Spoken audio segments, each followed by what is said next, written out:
یہ کہنے لگے کہ امی تو کیا دیکھ رہی ہے؟ کہا تم جیسے عالموں نے ہی تو کہا ہے کہ عالموں کا چہرہ دیکھنا عبادت ہے۔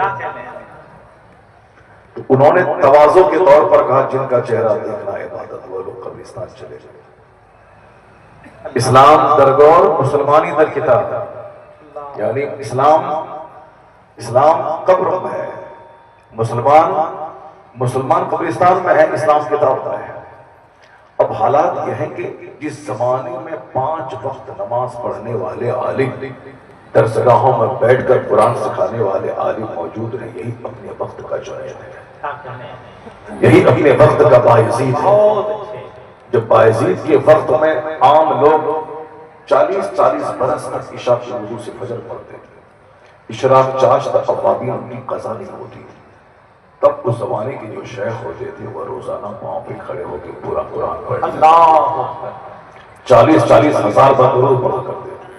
اور اس زمانے میں جو آپ اس طرح کے شیخ تلاش کریں گے تو پہلے آپ کو بھی اپنے گریبان میں جھانک کے دیکھنا چاہیے کہ میرا طرز عمل کیسا ہے، میں کیسی زندگی کے دن گزار رہا ہوں۔ آپ اپنے مقابلے میں علماء کرام کو ایک پوائنٹ سے بہتر سمجھیں کہ میں تو 25 سال کی عمر میں توبہ کر کے نماز شروع کیا ہوں، میں تو 40 سال سے میں نماز پڑھ رہا ہوں، مگر یہ کتنے خوش نصیب لوگ ہیں جو 5 سال کی عمر میں مدرسے میں داخلہ ہوا، اسی دن سے ان کو استاد ڈنڈا مار مار کے فجر کی نماز کے لیے مدرسے بٹھائے گئے۔ تو میں اگر 25 سال میں نماز شروع کیا ہوں، یہ تو 5 سال سے نماز شروع کیا، میں اگر 50 سال سے نماز پڑھ رہا ہوں، یہ تو 5 سال سے نماز۔ اس زمانے سے جب کہ ان پر نماز فرض نہیں تھی، نماز فرض ہوتی ہے جوان ہونے کے بعد، جوان لوگ ہوتے ہیں لڑکا 10 سال کے بعد جب تک وہ محتلم ہو جائے، نائٹ فال ہو جائے، اگر 15 سال تک یہ نہیں ہوا تو پھر 15 سال کے بعد وہ جوان مانا جاتا ہے۔ لڑکیاں 9 سال کے بعد جب ماہواری خون آ جائے، حیض پر خون آ جائے، تب وہ بالغہ مانی جاتی ہے، لیکن 15 سال تک اگر نہیں آیا تو بھی وہ جوان مانی جائے گی۔ بالکل 15 سال قانون کی روشنی میں بندہ جوان ہوتا ہے۔ تو اب جوان میں ہوں گا 15 سال سے، نماز یہاں ڈنڈا مار کے 5 سال سے پڑھوایا جا رہا ہے، 7 سال سے پڑھوایا جا رہا ہے، 8 سال سے پڑھوایا جا رہا ہے۔ اس جہت سے یہ پہلے آپ کا بیٹا رہے، بھتیجا رہے، آپ کے پڑوس کا آدمی رہے، غریب رہے، مزدور کا بچہ رہے، لیکن اگر آپ یہ پوائنٹ سامنے لائیں گے تو کبھی ان سے چڑھیں گے، کبھی ان کی توہین نہیں کریں گے، کبھی ان کی غیبت چوک چوراہے پہ نہیں کریں گے، صرف اتنا ہی سمجھ لیں کہ میں نماز بہت دن کے بعد شروع کیا ہوں اور یہ فرض ہونے سے پہلے شروع کیا۔ اور پھر حدیث میں آیا ہے کہ جس نے فجر کی نماز کے بعد ایک چیپٹر دین کا پڑھ لیا، مطالعہ کر لیا، خیر من الف رکعت، 1000 رکعت نماز نفل سے بہتر۔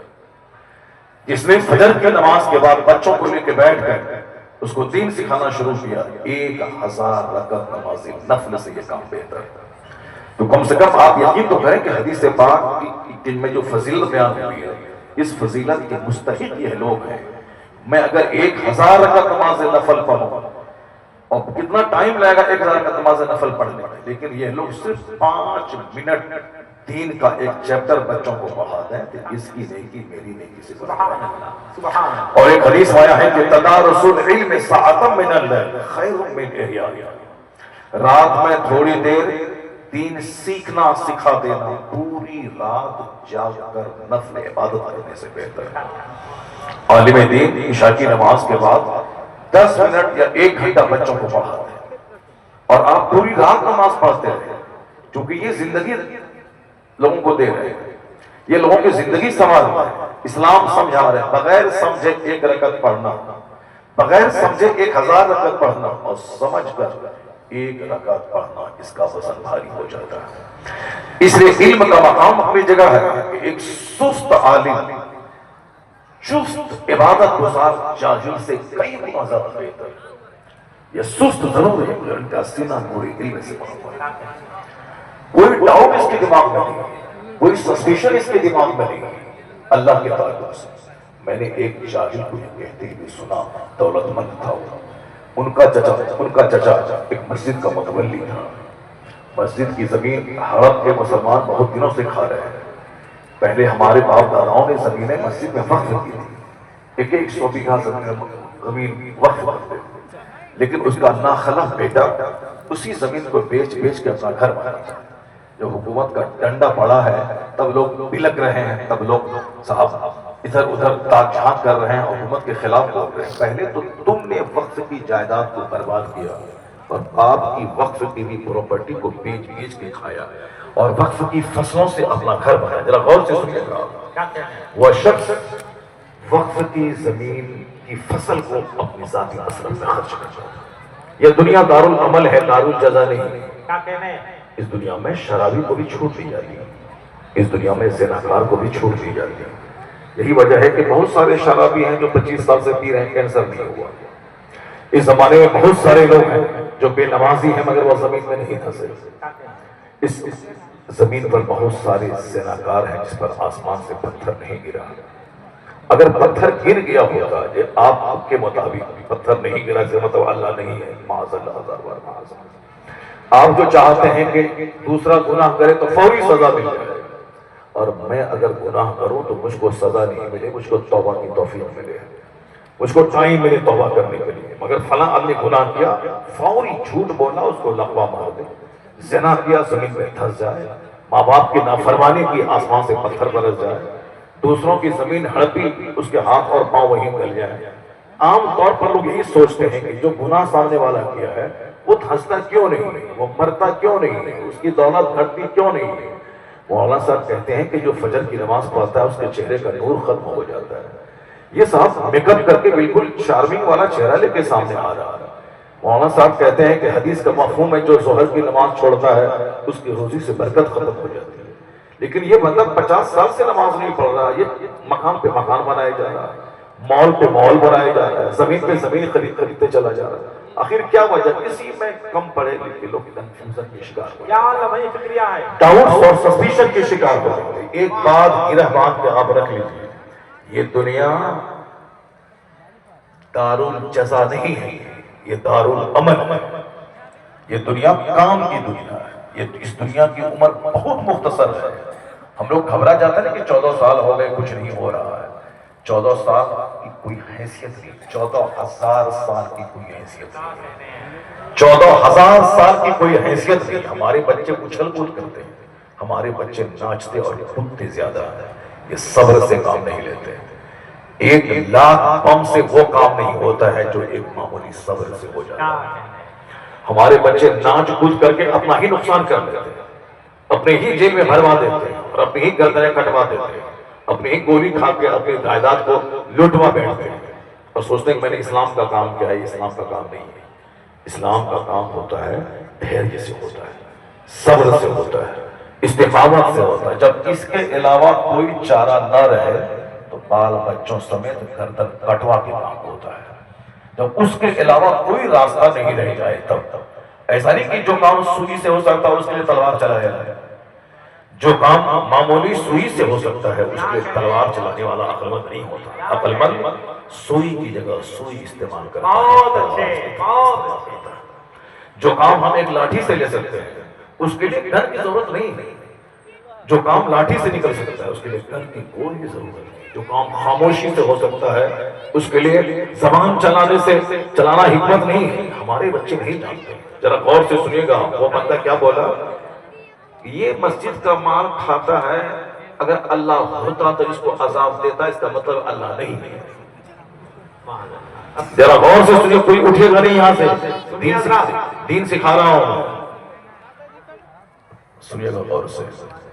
یہ بندہ مسجد کا مال کھاتا ہے، ٹھیک ہے، یہ حرام ہے، گناہ کبیرہ ہے، کفر نہیں ہے، کوئی ساری زندگی حرام کھاتا رہا۔ ایک امید ہے کہ اگر وہ مسلمان ہے تو بخشش کی امید ہے اسے، اللہ تعالیٰ گناہ کی سزا دے کہ جنت دے، یا پہلے ہی دن سے اپنے فضل سے اس کو بخش دے اور جنت دے۔ لیکن جو کافر ہے، جو کافر ہو گیا، چاہے وہ روزانہ 50 کروڑ روپے غریبوں میں بانٹے، 50 کروڑ روپے کا کمبل بانٹے، وہ نیتردان شبیر لگائے، بلڈ ڈونیشن شبیر لگائے، روزانہ 1 کروڑ آدمی کو کھلائے، دنیا میں اس کا بینیفٹ تو ملے گا۔ دنیا میں خیرات کرنے کا فائدہ کافروں کو بھی ملتا ہے مال بڑھنے کی صورت میں، لیکن مرنے کے بعد جہاں کا ایک دن 50,000 سال کے برابر ہے، اس آخرت میں کافروں کا کوئی حصہ نہیں۔ وہاں اس کافر کے لیے اگر کوئی 50 ٹن سونا غریبوں میں خرچ کر دے کچھ نہیں ملے گا۔ دنیا میں فائدہ ملے گا کافروں کو خرچ کرنے کا، کھلانے کا، آگ بانٹنے کا، بلڈ ڈونیشن کرنے کا فائدہ دنیا میں مال بڑھنے کی صورت میں ملے گا۔ مرنے کے بعد کافروں کے لیے کوئی رحمت نہیں، وہاں صرف صاحب ایمان کو جنت ملے، چاہے سزا کاٹ کے جنت ملے یا پہلے ہی دن سے جنت ملے سزا۔ یہ بندہ مسجد کا مال کھایا، کفر نہیں کیا۔ یہ بندہ مسجد کا مال کھایا، اگرچہ مجھ کو لگ رہا ہے کہ مسجد کا مال حرام کھا رہا ہے، جلدی سے زمین میں دھنس جائے، لیکن چونکہ مرنے کے بعد کی جو دنیا وہ کس کام کے لیے ہے؟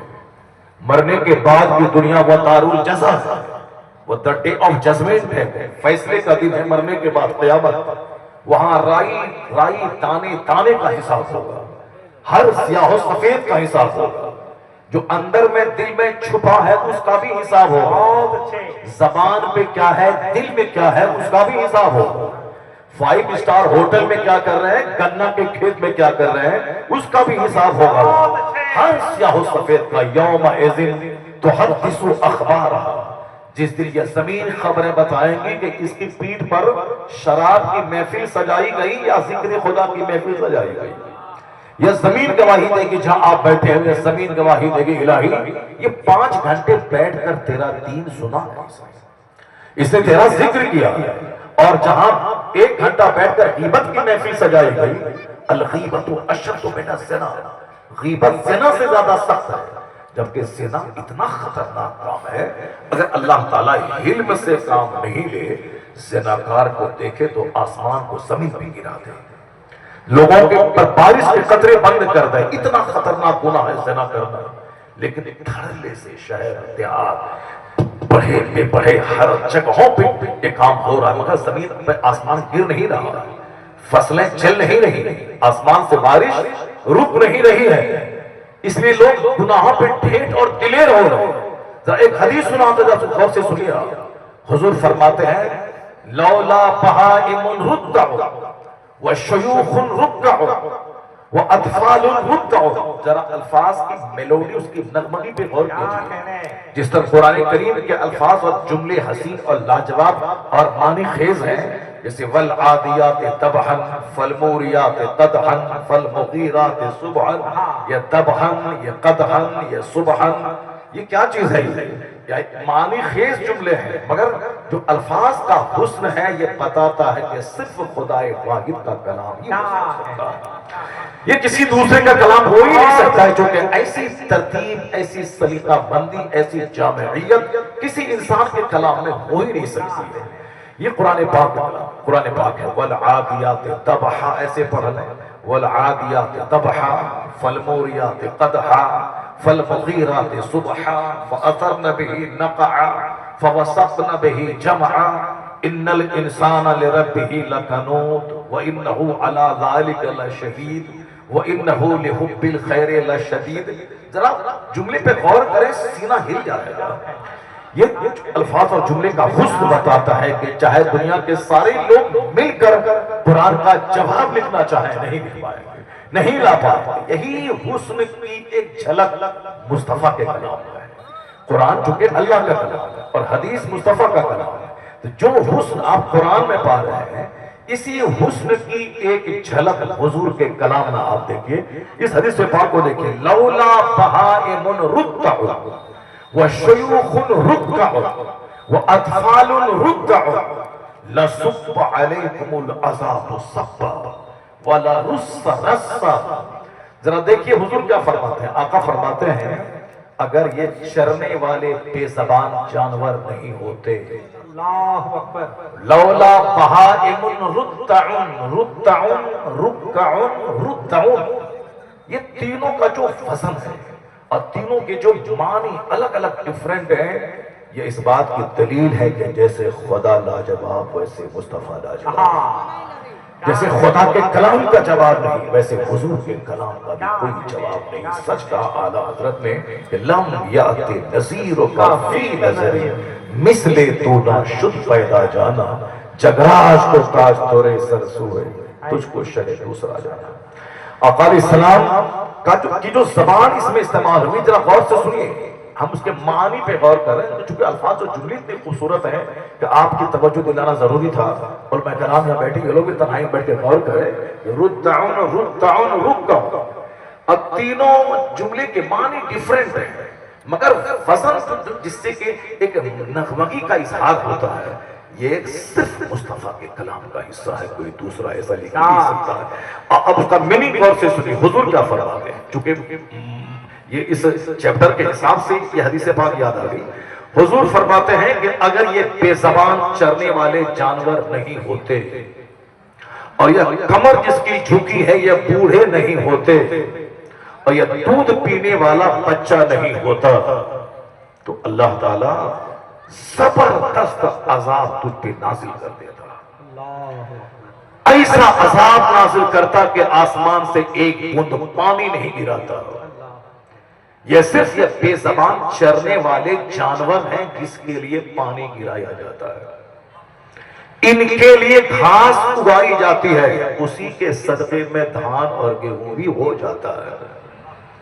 ورنہ میرے گناہ اتنے ہیں کہ دوسروں کو مت دیکھیں، ہر آدمی آنکھ بند کر کے اپنے گریبان میں جھانک لے کہ مجھ کو کس کام کے لیے پیدا کیا گیا تھا، میں کر کیا رہا ہوں۔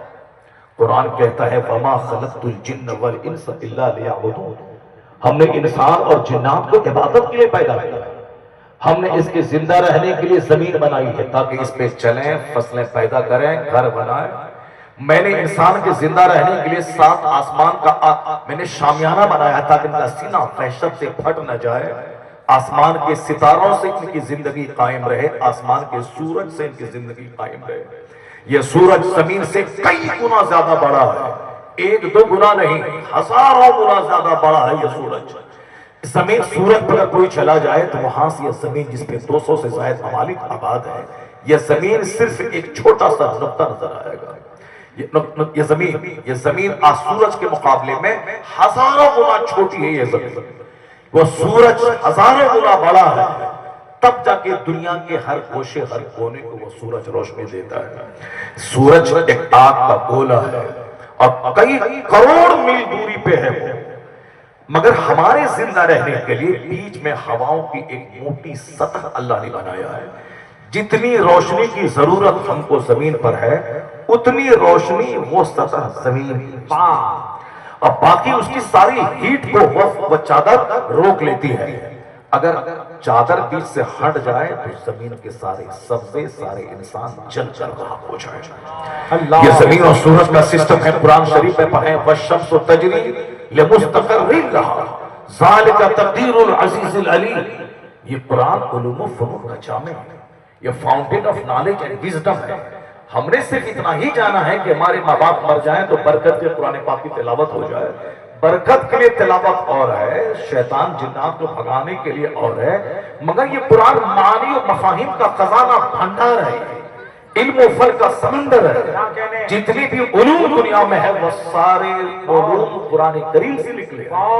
یہ اگر میں کہوں تو لوگوں کو بڑا اٹپٹا سا لگے گا، لیکن یہ ہندوستان کے 2-4 ناچنے کودنے والے اگر قرآن اور اسلام کے پیغمبر کے خلاف بولتے ہیں تو آپ کو اس کے مقابلے میں کباب پھاڑنے کی ضرورت نہیں ہے، ناچنے کی ضرورت نہیں ہے، اس کی عقل پہ ماتم کرنے کی ضرورت ہے، اس کی عقل پہ افسوس کرنے کی ضرورت ہے۔ کیوں؟ کیونکہ انہوں نے دنیا والوں کو ہوائی جہاز نہیں دیا، ہندوستان کا کوئی ویگیانک ہوائی جہاز نہیں بنایا۔ ہندوستان ہمارا ملک ہے، یہاں کے ذرے ذرے سے مجھ کو پیار ہے، یہ سب کچھ اپنی جگہ ہے، میرا بیٹا ہے، وہ چاہے سوا ہوا ہے اپاہج رہے، میرا بیٹا ہے، لیکن ہمارا بیٹا جینیس نہیں ہے، ہمارا بیٹا آکسفورڈ کا پروفیسر نہیں ہے، ہم بولے میرا بیٹا آکسفورڈ کا پروفیسر ہے، میرا بیٹا ہے وہ سڑا ہوا ہے اپاہج ہے پولیو گرست ہے، وہ میرا بیٹا ہے۔ لیکن جینیس ہونا اور ہے، پروفیسر ہونا اور ہے، سائنٹسٹ ہونا اور ہے، آئیس آفیسر ہونا اور ہے، آئی پی ایس ہونا اور ہے۔ اس لیے میرا ملک ہندوستان ہے، ہمیں اس سے پیار ہے، لیکن اگر میں یہ کہوں گا ہندوستان میں 140 کروڑ ہندوستانی میں سے کسی نے یہ مائکروفون بنایا ہے، جواب ملے گا نہیں۔ ڈیوڈ ہکس جو 7 سمندر پار کا ایک آدمی ہے، اس نے دماغ جلا کے مائکروفون دیا۔ جب مائکروفون دیا، اب دنیا کے کروڑوں انسان اس کا استعمال کر رہے ہیں، مسجدوں میں کر رہے ہیں، مندروں میں کر رہے ہیں، چرچ میں کر رہے ہیں، یہ نیتا لوگ بھاشن میں کر رہے ہیں۔ ابھی بہار میں مائک کا استعمال ابھی 1 مہینے تک خوب دھڑلے سے ہوتا رہے گا، کیونکہ سارے لوگ اس کو بولنا تک نہیں آتا، مائک پہ کھڑے ہو کے چلائیں گے کہ ہم یہ کر دیں گے، وہ کر دیں گے، سب کو سب کچھ دے دیں گے اور ہم بھکاری ہو جائیں گے۔ وہ سب کریں گے، وہ یہ مائکروفون دینے والا ہے کون؟ جو میری بات کو 5 کلومیٹر دور تک جو مائک پہنچاتا ہے، وہ اسی 7 سمندر پار ہے۔ یہ ہوائی جہاز 50 منٹ میں پٹنہ سے اڑے اور رانچی پہنچ جائے، صرف 50 منٹ میں۔ 50 منٹ تو بہت بول دیا میں نے، ایک بار تو میں 35 منٹ میں پہنچ گئے، 35 منٹ میں ہوائی، صرف 35 منٹ میں پٹنہ سے آپ اڑے اور رانچی پہنچ جائیں۔ پیدل چلیں تو کتنے دن لگیں گے آپ کو معلوم ہے؟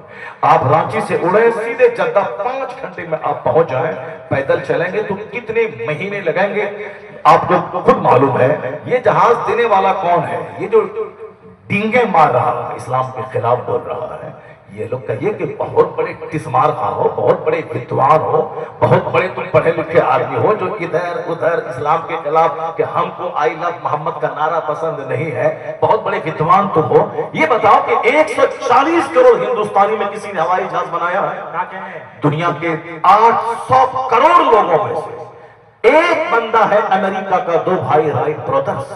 1903 میں ان دونوں بھائیوں نے دماغ جلا کر محنتیں کر کے ہوائی جہاز کا فارمولا دیا، جس سے آج دنیا کے کروڑوں لوگ، سب سے زیادہ حج عمرہ کرنے والے مسلمان اس ہوائی جہاز کا استعمال کر رہے ہیں۔ تو یہ ہوائی جہاز جس ملک سے آیا، بات میں صرف یہ کرنا چاہتا ہوں، جہاں سے فریج آیا، جہاں سے واشنگ مشین آ رہی ہے، جہاں سے صاحب کمپیوٹر آ رہا ہے، جہاں سے لیپ ٹاپ، ٹیبلیٹ، جہاں سے موبائل، میرے بچے موبائل چلا چلا کے، جس کو IAS آفیسر ہونا تھا وہ عشق باز ہو گئے، جس کو IDM بننا تھا وہ ایک لڑکی کے پیچھے پاگل ہو گئے، وہ اپنی زندگی تباہ کر رہا، موبائل کے پیچھے اپنی زندگی تباہ کر دیا، موبائل دیکھ دیکھ کے، گندی تصویریں دیکھ دیکھ کے وہ مرد سے نامرد ہو گیا، شادی کے لائق نہیں رہا۔ یہ موبائل ہے ہی سوچ سمجھ کر چلانے کی چیز، ورنہ جس طرح وہ آگ سے چارج ہوتا ہے اسی طرح استعمال کرنے والے کو موبائل چلا کر رات کر دیتا ہے، اس کی شخصیت چلا دیتا ہے، اس کے سنہرے مستقبل کو چلا کے رات کر دیتا ہے۔ یہ ہر وقت ایسے ایسے گھسانے کی چیز نہیں ہے، وہ صرف وقت پہ کام لینے کی چیز ہے، وہ وقت پہ فائدہ اٹھانے کی چیز ہے، وقت پہ فائدہ اٹھائے۔ ایک لڑکا اسی موبائل کا استعمال کر کے بلاک ڈیولپمنٹ آفیسر بن گیا، یعنی موٹی موٹی کتابیں 10,000 روپے کی خریدی جا سکتی تھی، اب وہ کیسے خریدے گا؟ انہوں نے بمشکل تمام ادھر ادھر سے پیسہ قرض لے کے 10,000 روپے کا اسمارٹ موبائل لیا۔ جو کتاب 10,000 میں ملتی ہے بک اسٹال میں، اس کتاب کو اس نے انٹرنیٹ سے ڈاؤن لوڈ کیا اور اس کو پڑھا اور IAS آفیسر بن گیا۔ اب سمجھ سکتے ہیں کہ کس قدر کتنا زبردست کام اس سے انہوں نے لیا۔ میں اگر 50 کتاب لے کے چلوں گا تو 50 کتاب لے کے چل نہیں پاؤں گا، لیکن 5,000 کتابیں موبائل میں ڈاؤن لوڈ کر کے میں چل سکتا ہوں۔ میرے بچے ڈانسر بن گئے، میرے بچے بس پھکڑ باز عاشق بن گئے، اور ایک مظہر کا بچہ موبائل کا استعمال کر کے میرے مدرسے کے پڑوس میں وہ بلاک ڈیولپمنٹ آفیسر بن گیا۔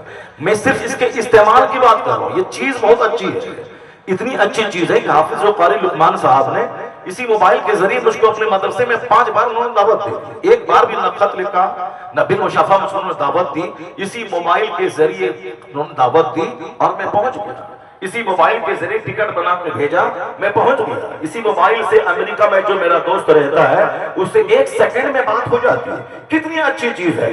لیکن اسی موبائل کے ذریعے 7 نسلوں کی نام مٹی میں مل گئی، اللہ، اسی موبائل میں 5 خاندان۔ میں نے اپنی آنکھوں سے اپنے اس شہر میں موجود تھا، میں نے دیکھا گجرات کے موربی شہر میں ایک سادات گھرانے کا بچہ، 4 بچے کی ماں، ان کا شوہر سید، وہ سید، 4 بچے کی ماں، سامنے ایک ٹیلر ماسٹر کے ساتھ بھاگ گئی۔ اس شہر میں تقریر کرنے کے لیے گیا، پورا شہر صدمے میں ڈوبا ہوا تھا۔ جس خاندان کی عزت شہر کے سارے مسلمان کرتے تھے، اس خاندان کا کوئی نوجوان راستے سے گزرتا تھا، لوگ عزت لے کھڑے ہو جاتے تھے، لیکن کیا کریں گے آپ؟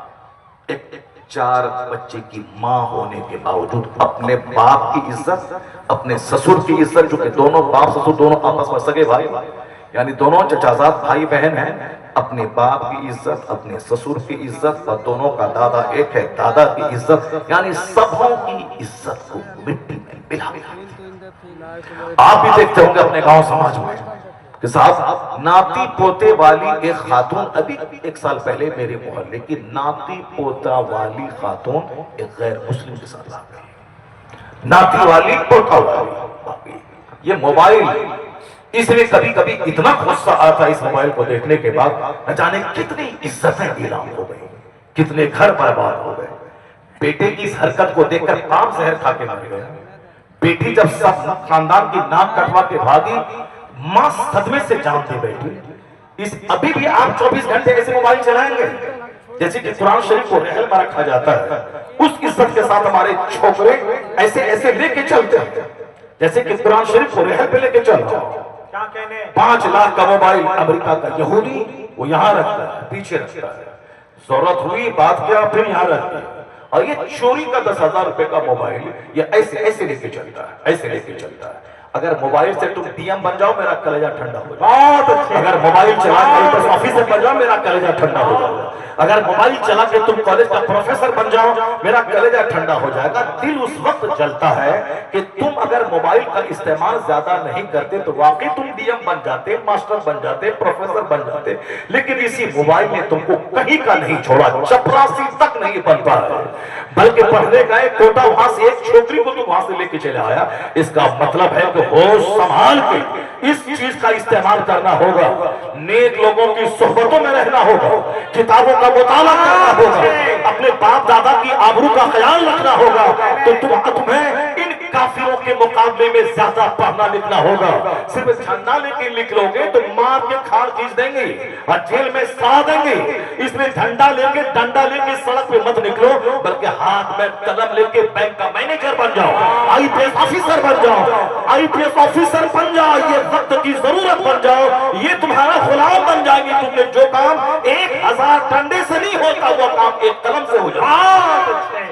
نعرہ تکبیر، نعرہ رسالت، عظمت مذہب اسلام، مسلک اعلیٰ حضرت۔ اسلام نے جتنا زیادہ زور ریڈنگ اور رائٹنگ پہ دیا ہے اتنا زیادہ زور جہاد پہ نہیں دیا۔ جہاد پہ جہاد پہ لڑائی پہ اتنا زور نہیں دیا۔ پہلی وہی نازل ہوتی اقرا بسم ربک الذی خلق، read in the name of your lord who created, جس رب نے تجھ کو پیدا کیا اس رب کے نام سے پڑھی۔ نون والقلم وما یسطرون، قلم اور اس کے لکھے کی قسم، قلم کی قسم کھائی جا رہی ہے، قلم اور اس کے لکھے کی قسم، نون والقلم وما یسطرون، وعلم بالقلم، جس نے قلم کے ذریعے لکھنا پڑھنا سکھایا۔ اس کا مطلب ہے کہ پوری دنیا کی کسی کتاب میں آپ جا کے دیکھیں، قرآن سے پہلے کسی میں قلم کا ذکر نہیں ملے گا، کتاب کا ذکر نہیں ملے گا، مگر قرآن کریم 1500 سال پہلے مصطفیٰ دان رحمت پہ نازل ہوا، اس کی پہلی وحی ریڈنگ اور رائٹنگ سے۔ اس کا مطلب ہے کہ دنیا کی دوسری قومیں جاہل رہ جائے، مگر جس کے قرآن میں اقرا بسم ربک الذی خلق کی آیت نازل ہوئی ہے، وہ قوم کبھی بھی وہ غریب رہے، وہ قوم کرائے کے گھر میں رہے گی، وہ قوم ننگے پاؤں چلے گی مگر جاہل نہیں رہے گی۔ ننگے پاؤں رہنا عیب کی بات نہیں ہے، کرائے کے گھر میں رہنا عیب کی بات نہیں ہے، جاہل رہنا ہی عیب کی بات ہے۔ اس لیے اگر تم نے ہوش کے ناخن لیا اور کن اور لاٹھی سے زیادہ قلم اور کتاب کا استعمال کیا تو دنیا کی مضبوط قومیں جھک جائیں گی، ہر طرف تمہارا ہی دبدبہ۔ جو بچے جاہل ہیں وہ لاٹھی لے کے پہلے نکل جاتے ہیں۔ میں مصطفیٰ سے محبت کرتا ہوں، بہت اچھی بات ہے محبت، ماں سے زیادہ نبی سے پیار، باپ سے زیادہ نبی سے پیار، ساری کائنات سے زیادہ نبی سے پیار جب تک نہیں ہوگا اس وقت تک مومن کامل ہو ہی نہیں سکتا ہے۔ قرآن شریف کہتا ہے قُلْ إِنْ كَانَ آبَاؤُكُمْ وَأَبْنَاؤُكُمْ وَإِخْوَانُكُمْ وَأَزْوَاجُكُمْ وَعَشِيرَتُكُمْ وَأَمْوَالٌ اقْتَرَفْتُمُوهَا وَتِجَارَةٌ تَخْشَوْنَ كَسَادَهَا وَمَسَاكِنُ تَرْضَوْنَهَا أَحَبَّ إِلَيْكُم مِّنَ اللَّهِ وَرَسُولِهِ وَجِهَادٍ فِي سَبِيلِهِ فتربصوا حتى یأتی اللہ بامرہ۔ اللہ کہتا ہے اے حبیب آپ کہیے لوگوں سے اگر تمہارے ماں باپ، اگر تمہاری اولاد، اگر تمہارے بھائی، اگر تمہاری بیویاں، اگر تمہارے رشتہ دار اللہ سے زیادہ، رسول پاک سے زیادہ اور اللہ رسول کی راہ میں جہاد کرنے سے زیادہ پیارے ہوں تو انتظار کرو اللہ کے عذاب کا، انتظار کرو اللہ کے عذاب کا۔ کیا مطلب؟ اللہ کے رسول بیوی سے زیادہ پیارے ہوں، اولاد سے زیادہ پیارے ہوں، پسندیدہ مکان و مساکن تردونہا، تمہاری پسند کے مکان اس سے زیادہ پیارے اللہ رسول ہو، اور پھر اللہ رسول سے زیادہ اللہ رسول پیارے تمہاری مال تجارت سے ہو، تمہارے وہ مال جس کے کساد بازاری میں پڑنے کا اندیشہ ہے، جس کے گھٹنے کا چانس ہے، تمہارے دل میں خطرہ رہتا ہے، مال تجارت سے زیادہ، پسندیدہ مکان سے زیادہ، اولاد، والدین، بھائی، بیوی، بچوں سے زیادہ اگر اللہ رسول کی محبت نہیں رہی تو اللہ کے عذاب کا انتظار کرو۔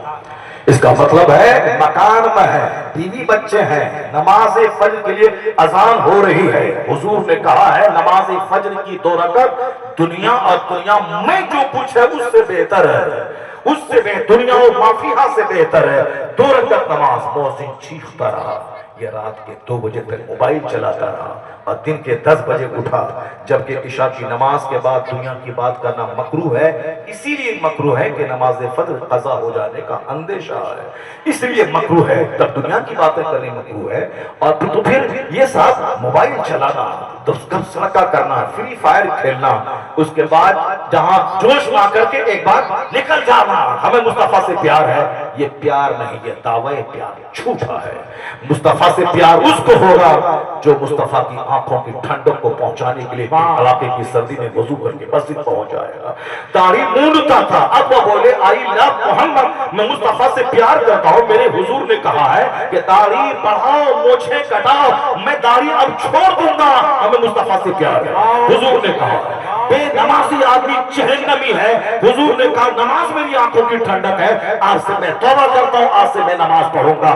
جھنڈا اٹھانا آسان ہے، نماز پڑھنا مشکل ہے، بریانی کھانا آسان ہے، اور غوث پاک کی کرامت کو دل میں اتارتے ہوئے جھوٹ سے بچنا یہ مشکل کام ہے۔ تو جھوٹ سے بچنے والا 1 کروڑ میں 1 ملے گا، لنگر کھانے والا 9,999 لوگ ملیں گے آپ کو۔ لنگر غوث کھانا چونکہ کھانا آسان ہے، جھنڈا نکالنا آسان ہے، جلوس نکالنا آسان ہے، اور صاحب بورڈ لگانا آسان ہے، بینر لگانا آسان ہے، لیکن مصطفیٰ کی محبت میں حضور کی سنتوں پہ عمل کرنا مشکل ہے، نماز پڑھنا مشکل ہے، اور گناہوں سے بچنا مشکل ہے۔ تو مشکل کام نہیں، آسان کام، صرف مجنو حلوہ کھانے والا مجنو بن گئے، لیکن گردن کٹانے کی باری آئے گی تو صاحب مجنو ہاں سارا جنون کا نشہ اتر جائے گا۔ تو سچا مسلمان وہ ہے جو مال سے زیادہ مصطفیٰ سے پیار کرے، اولاد سے زیادہ مصطفیٰ سے پیار کرے۔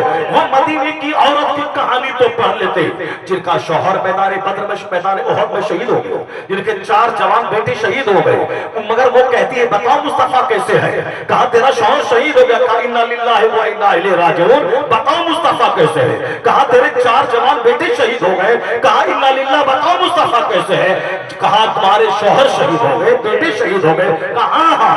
اس حدیث سے پاک کی بالکل تفسیر و توضیح بن کر وہ خاتون کیا کہہ رہی ہے کہ شوہر شہید ہو گیا، 4 بیٹے شہید ہو گئے، اور کوئی ملال نہیں، مصطفیٰ صحیح سالم ہے کہ نہیں ہے؟ جب حضور کا چہرہ دیکھ لیتی ہے تو کہتی ہے کل مصیبت بعد کا جلل یا رسول اللہ، میرا شوہر شہید ہو گیا، 4 بیٹے شہید ہو گئے، کوئی غم نہیں، آپ صحیح سالم ہے، میری دنیا سلامت۔ یہ ہے اولاد سے زیادہ پیار مصطفیٰ سے، یہ ہے شوہر سے زیادہ پیار مصطفیٰ سے، یہ ہے ماں باپ سے زیادہ پیار مصطفیٰ سے، یہ ہے ساری کائنات سے زیادہ پیار مصطفیٰ سے۔ اسلام یہ چاہتا ہے نہ کہ جذبات اور جوش میں کے بورڈ میں لکھ دیا یہ عاشق رسول ہو گیا، نہیں، وہ عاشق رسول جو بورڈ میں لکھ کر کے 2 4 10 50 100 1000 مسلمانوں کے جیل میں جانے کا ذریعہ بن جائے، نہیں ہے وہ عاشق رسول۔ عاشق رسول وہ ہے جس کا دل نورانی ہو، جس کی سوچ نورانی ہو، عاشق رسول وہ ہے جس کا عمل نورانی ہو، زبان خاموش رہے اس کا ہاتھ بولے یہ مصطفیٰ کا عاشق ہے، ان کا پنگ بولے یہ مصطفیٰ کا دیوانہ ہے، اس کی سوچ بتائیں یہ مصطفیٰ کا دیوانہ ہے۔ اسلام ظاہر پہ زیادہ زور نہیں دیتا، اسلام باطن پہ زیادہ۔ ان اللہ لا ينظر الى صورکم ولکن ينظر الى قلوبکم واعمالکم. سر سے لے کے پاؤں تک زناکاری میں ڈوبے ہیں، شراب میں ڈوبے ہیں، جوا میں ڈوبے ہیں، سود میں ڈوبے ہیں. اے لا محمد، بس زبان سے دل سے محبت کرو.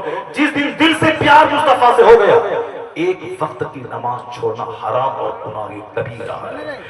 ایک وقت کی نماز چھوڑنا جان بوجھ کر حرام اور گناہ کبیرہ ہے. اور اعلیٰ حضرت رضی اللہ تعالی عنہ نے لکھا ہے کہ جو جان بوجھ کر ایک وقت کی نماز چھوڑ دیا وہ بھی بے نمازی ہی ہے. اللہ، وہ بھی بے نمازی ہی ہے. جو جان بوجھ کر ایک وقت کی نماز چھوڑ دی وہ بھی بے نمازی ہی ہے. اسلام زیادہ زور دیتا ہے نماز پہ، اسلام زیادہ زور دیتا ہے تقویٰ پہ، اسلام زیادہ زور دیتا ہے پڑھنے لکھنے پہ، اسلام زیادہ زور دیتا ہے مدرسہ قائم کرنے پہ، اسلام زیادہ زور دیتا ہے مسلمانوں کے بچوں کو علم سے آراستہ کرنے پر. اسلام زور دیتا ہے اخلاق پر، اسلام زور دیتا ہے موریلٹی پر، اسلام زور دیتا ہے کافروں کو اپنے سے نفرت دلانے پر نہیں، بلکہ کچھ ایسا کر کے دکھاؤ کہ کافر بھی کلمہ پڑھ کے مسلمان ہو جائے. اسلام اس پہ زور دیتا ہے. اسلام زور دیتا ہے باعث گستامی کہ اسلام پر. جس کے پڑوس میں ایک مجوسی کا بچہ تھا، اس کا باپ گھر سے باہر گیا ہوا تھا، وہ بچہ اندھیرے میں روتا تھا. باعزید گستامی اپنے گھر کو اندھیرے میں ڈال کر اپنا چراغ روزانہ اس کافر کے گھر میں پہنچاتے تھے تاکہ ان کا بچہ رات بھر سکون کے ساتھ سو جائے. اور چراغ کی روشنی میں وہ بچہ سوتا تھا.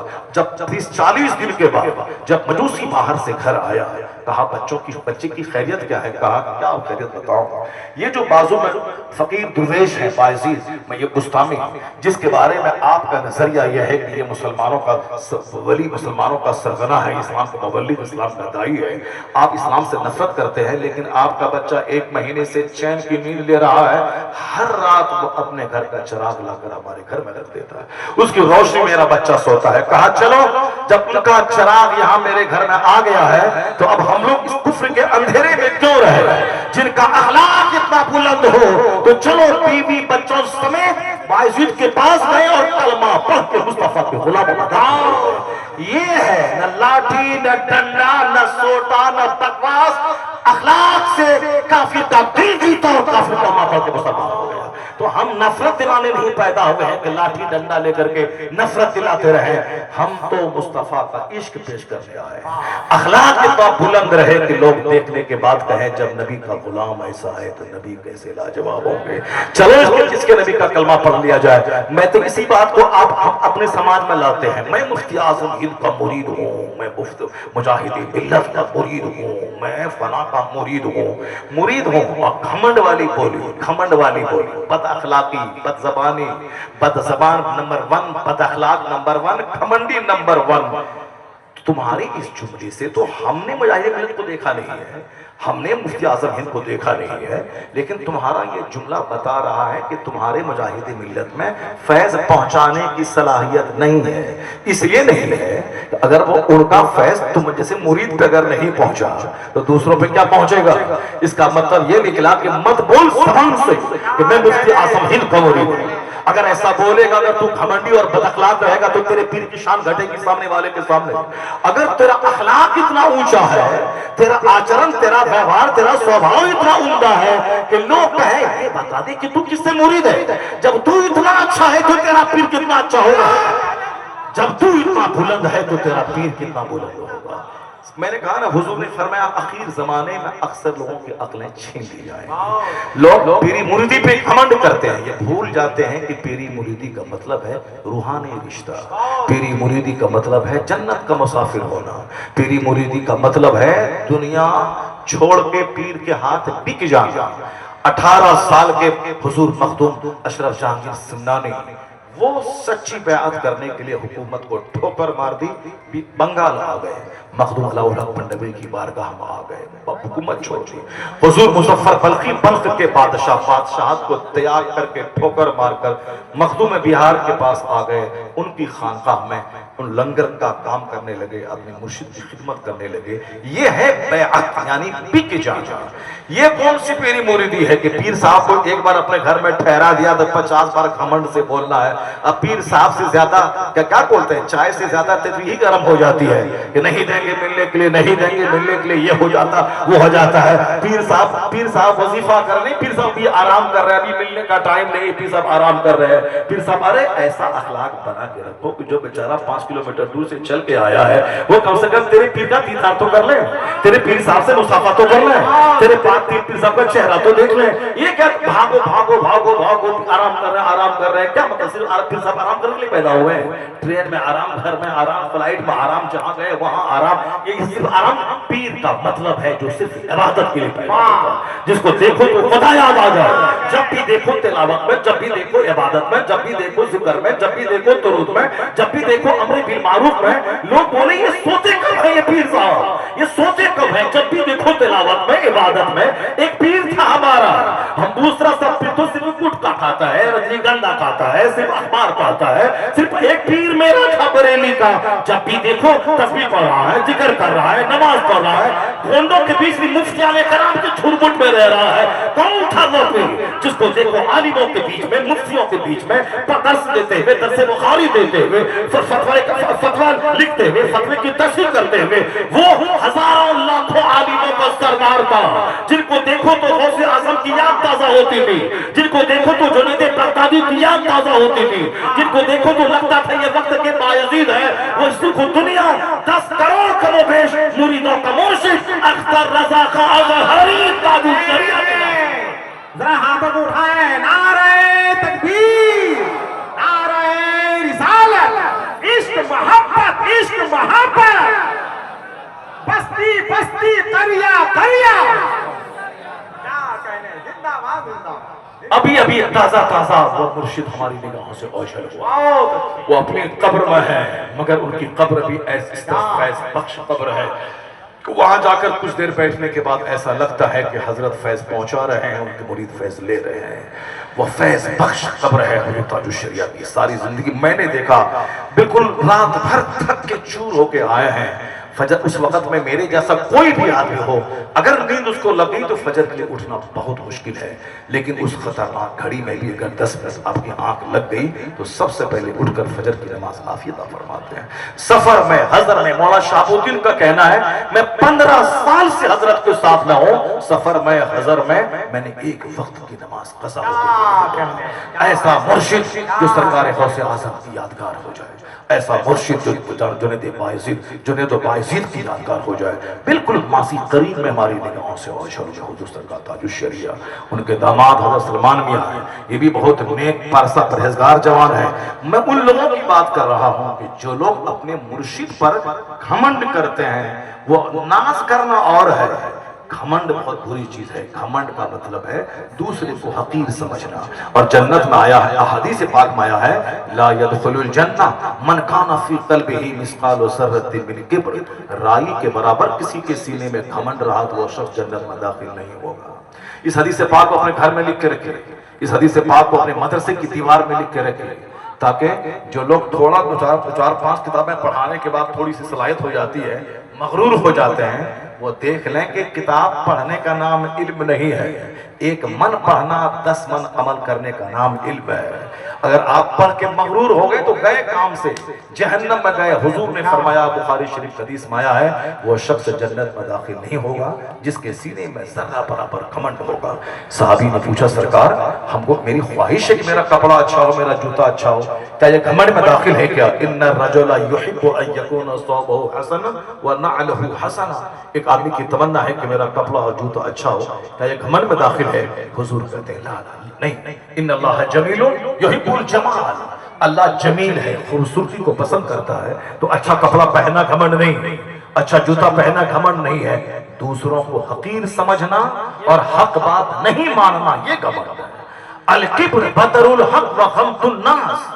حق بات نہیں ماننا. نہیں صاحب میں جج ہوں، میں کراچی میں 10 ایکڑ زمین میرے پاس ہے، آپ مولوی صاحب 10,000 مہینہ کماتے ہیں، نہیں آپ کی بات مانی جائے گی. یہ ہے گھمنڈ. جج ہیں کہ صاحب بیرسٹر ہیں کہ زمیندار ہیں کہ لینڈ لارڈ ہے، اگر 5,000 کمانے والا مولانا اگر وہ حق بول رہا ہے تو ایک صاحب ایمان کا تقاضا ہے وہ حق کے سامنے سرنڈر کر جائے، وہ حق مان لے، حق تسلیم کر لے۔ اگر وہ پیسے کے گھمنڈ میں کہتا تمہاری بات نہیں مانیں گے، یہ ہے غرور، اور مغرور جنت نہیں جائے گا۔ حدیث میں صاف ہے مغرور جنت نہیں جائے گا۔ تو اچھا کپڑا پہنیے آپ 5,000 روپے کا، جوتا پہنیے 10,000 روپے کا، چشمہ لگائیے 25,000 روپے کا، یہ گھمنڈ نہیں ہے، مگر دل فقیر جیسا رہے، دل مسکین جیسا رہے، نہیں تو پھر آپ ٹیچر کلاس کے رہیے، چپل ٹوٹی ہوئی، کپڑا ٹوٹا ہوا، اور بالکل دل مغروروں جیسا رکھیے، نہ کسی کو سلام دیجئے، نہ کسی کے سلام کا جواب دیجئے، اور کہیے وہ مالدار ہے تو اپنے گھر میں رہے، وہ مولانا ہے تو اپنے گھر میں رہے، وہ صاحب زمیندار ہے تو گھر میں رہے، ہم کسی سے کم ہیں کیا؟ یہ ہے مغرور اصلی، جس کے پاس بظاہر کوئی نعمت بھی نہیں ہے، اور اس کے بعد یہ گھمنڈ سے چور چور ہو رہا ہے۔ اللہ تبارک تعالیٰ ایسے لوگوں کو قیامت کے لیے نہ نگاہ رحمت سے دیکھے گا، نہ اس سے کلام کرے گا، نہ اس کو گناہوں سے پاک کرے گا۔ ثلاثۃ لا یکلمہم اللہ یوم القیامہ ولا ينظر الیہم ولا یزکیہم ولہم عذاب علیم۔ حدیث میں ہے کہ 3 لوگ ایسے ہیں جن سے اللہ قیامت کے دن بات نہیں کرے گا، ان کو نگاہ رحمت سے نہیں دیکھے گا، ان کو گناہوں سے پاک نہیں کرے گا، ان کے لیے دردناک عذاب ہے۔ اس 3 میں سے ایک ہے کون؟ ایک ہے وہ مغرور متکبر فقیر، مالدار کے پاس 50 مول ہے، چلو ایک ہے اس کے پاس مول جس کے وجہ سے گھمنڈ کرتا ہے، کسی کے پاس زمین ہے تو چلو ایک نعمت ہے زمین کی جس پر وہ اتراتا ہے، مگر یہ فقیر جس کے پاس کچھ نہیں ہے اس کے باوجود یہ گھمنڈی ہے، اس لیے اس کو قیامت کے دن اللہ نگاہ رحمت سے نہیں دیکھے گا، اللہ تعالیٰ اس سے کلام نہیں کرے گا، اس کو گناہوں سے پاک نہیں کرے گا، اس کے دردناک عذاب ہے۔ اور بادشاہ قاضی، جھوٹ بولنے والا بادشاہ، پبلک کو بادشاہ سے امید ہوتی ہے کہ یہ ہماری امیدوں پہ کھرا اترے گا، یہ بادشاہ میرا کام کرے گا، میری سیوا کرے گا، لیکن اگر وہ جھوٹ پبلک سے جھوٹ بولا، کرسی پہ بیٹھ گیا، چونکہ یہ خطرناک کام کیا ہے، لاکھوں کروڑوں کی امیدوں پہ پانی پھیرا ہے، اس لیے قیامت کے دن اس بادشاہ قاصب سے اللہ تبارک و تعالی بات نہیں کرے گا، اس کو گناہوں سے پاک نہیں کرے گا، اس کے دردناک عذاب ہے۔ اور ایک تیسرا شخص ہے بوڑھا زناکار، 18 سال کا جوان، 25 سال کا جوان، اگر پاؤں پھسل گیا تو ایک وہاں ریزن ہے، جوان ہے، وقت پہ شادی نہیں کیا، شادی کرنا وقت پہ اسی لیے ضروری ہے تاکہ دنیا میں زناکاری نہ پھیلے، لڑکا ہو یا لڑکی 18 سے لے کے 22 کے بیچ میں ہر حال میں شادی کرا دینا چاہیے، ورنہ اگر پاؤں پھسل گیا ان دونوں میں سے کسی کا، مجرم ماں باپ ہوں گے، یہ مجرم اس لیے ہوں گے کہ چونکہ شادی میں انہوں نے تاخیر کی۔ آج دنیا میں جتنی بھی زناکاریاں ہو رہی ہیں، جتنی بھی، اس میں تاخیر نکاح ایک زبردست فیکٹر ہے۔ عمر ہوگی 40 سال، عمر ہوگی 45 سال، عمر 38 سال، شادی کریں، نوکری ملے گی تب شادی کریں گے۔ یہ 5 بیٹے کا باپ ہے، اب 5 بیٹے کو پال رہا ہے، اب وہ بیٹا جو شادی کر کے لائے گا ایک عورت کو، تو ایک عورت کے لیے اب اس کو فکر ہے کہ جب تک نوکری نہیں ملے شادی نہیں ہوگی، چاہے چور دروازے سے گناہ پہ گناہ ہوتے رہے، لیکن نوکری نہیں ملے گی، چونکہ کھلائے گا کیا؟ جبکہ اس کو پتا ہونا چاہیے کہ 5 بیٹے، 5 بیٹیاں، 10 اولاد کا باپ سبوں کو یہ کھلا رہا ہے، تو اگر میرا بیٹا پڑھا لکھا آدمی اگر ایک بیوی کو بھی لے آئے گا تو کیا وہ بیوی بھوکی مر جائے گی؟ گناہ سے بچنا نوکری کرنے سے کروڑ گنا زیادہ ضروری ہے، اس لیے نوکری کو سامنے لا کر، بزنس کو سامنے لا کر اپنے بچے کی شادی میں دیر کرنا وہ مجرم ہے، سماج میں زنا کو پھیلانے کا مجرم، عورتوں اور مردوں کو داغدار کرنے کا مجرم۔ جب ماں باپ ہی داغدار ہو جائیں گے تو آنے والی نسل کتنی داغدار ہو جائے گی۔ خوب خود سے پا کر لنگر کھایا لیکن نہیں دیکھا کہ ایک شخص رات بھر نماز پڑھ رہا اور دن میں جہاد کر رہا، احتیاط کے خلاف ایک قدم اٹھ گیا ہے، اس داغ کو دھونے کے لیے 10 سال کی نوکری کی جا رہی ہے۔ اگر وہ جرم معاف نہیں ہوا، لولی لنگڑی اپاہج گونگی بیٹی کی شادی کی شرط رکھ دی گئی، تو اللہ سے ڈرتے ہوئے اس خطرناک شرط کو بھی پوری کرنے پہ آمادہ ہو گیا۔ کتنا اللہ سے ڈرنے والا وہ نوجوان ہے، اور وہ لڑکی جس کو باپ نے لولی لنگڑی اپاہج گونگی کہی ہے، اس معنی کر کے بظاہر تو دیکھ رہی ہے، بول رہی ہے، لیکن زبان خطا سے محفوظ ہے، آنکھ خطا سے محفوظ ہے، ہاتھ ہاتھ پاؤں خطا سے محفوظ ہے، اس لیے اس کو پیار سے لولی لنگڑی اپاہج اس کا باپ کہہ رہا ہے۔ جب یہی لولی لنگڑی اپاہج سے اس نے شادی کی اور یہ حسن و جمال کی مجسمہ بن کر اس کا استقبال کرتی ہے، یہ دونوں سجدہ شکر بجا لاتے ہیں کہ میں نے تو سوچا تھا لولی لنگڑی دنیا کی مصیبت ہے مگر ہم آخرت میں کم سے کم اس گناہوں کے داغ سے دھل کے جائیں، لیکن اللہ سے سودا کرنے والا وہ خسارے میں نہیں رہتا ہے۔ جب باپ لاجواب ہو سر سے لے کے پاؤں تک نیکی کا پتلا اور ماں لاجواب ہے سر سے لے کے پاؤں تک نیکیوں کا مجسمہ، تب ان نو کے ملنے کے بعد جو بچہ تولد ہوتا ہے تیسرا وجود آتا ہے، وہی وجود قیامت تک کے کروڑوں ولیوں کا سردار عبد القادر جیلانی بن کر پیرے پیرا بن کر دنیا میں ظاہر ہوگا۔ ہم نے بریانی کھائی، ہم نے لنگر کھایا، لیکن سبق حاصل نہیں کیا کہ اگر اچھی اولاد سماج کو دینا ہے، چور نہیں، ڈکیت نہیں، رذیل نہیں، ماں باپ کو مارنے والا بچہ نہیں، ماں کو آنکھ دکھانے والا بچہ نہیں، تو اس کے لیے ایسے نہیں ہوتا، سپنا دیکھنے سے نہیں ہوتا ہے، یا پیر صاحب سے 1 لاکھ تعویذ ڈال دینے سے نہیں ہوتا ہے۔ اگر ایسا ہوتا ہے تو مجھ کو بتاؤ، تمہارے رانچی میں ایک آم کے پیڑ میں پیر صاحب کی تعویذ ہم نے ڈلوا دی، وہاں سے سیب نکل گیا، اگر ہے تو بتاؤ، ہم بھی 1 کروڑ روپیہ دے کے وہ تعویذ لے لیں گے، ہمارے ہاں جو آم کا پیڑ ہے اس میں سے سیب نکل جائے۔ جتنا نذرانہ کمایا ہے میں نے صاحب جلسے کا سارا پیسہ دے کر کے یہ کام کروا لیں گے کہ ہمارے آم کے پیڑ سے وہاں سے سیب نکل جائے، ہم سیب کے پیڑ سے سونا نکل جائے، بس کافی ہے۔ نہیں، پوری دنیا میں ایسا کہیں نہیں ہوگا، اگر کہیں ہوا بھی ہے تو کرامت کے طور پر ہوا ہے۔ نیچرل سسٹم یہ نہیں ہے کہ آم لگا دیں سیب نکل جائے، گیہوں بو دیں دھان نکل جائے، آلو لگا دیں وہاں سے پیاز نکل جائے، امرود لگا دیں وہاں سے پپیتا نکل جائے، نہیں، یہ قدرت کا قانون ہے۔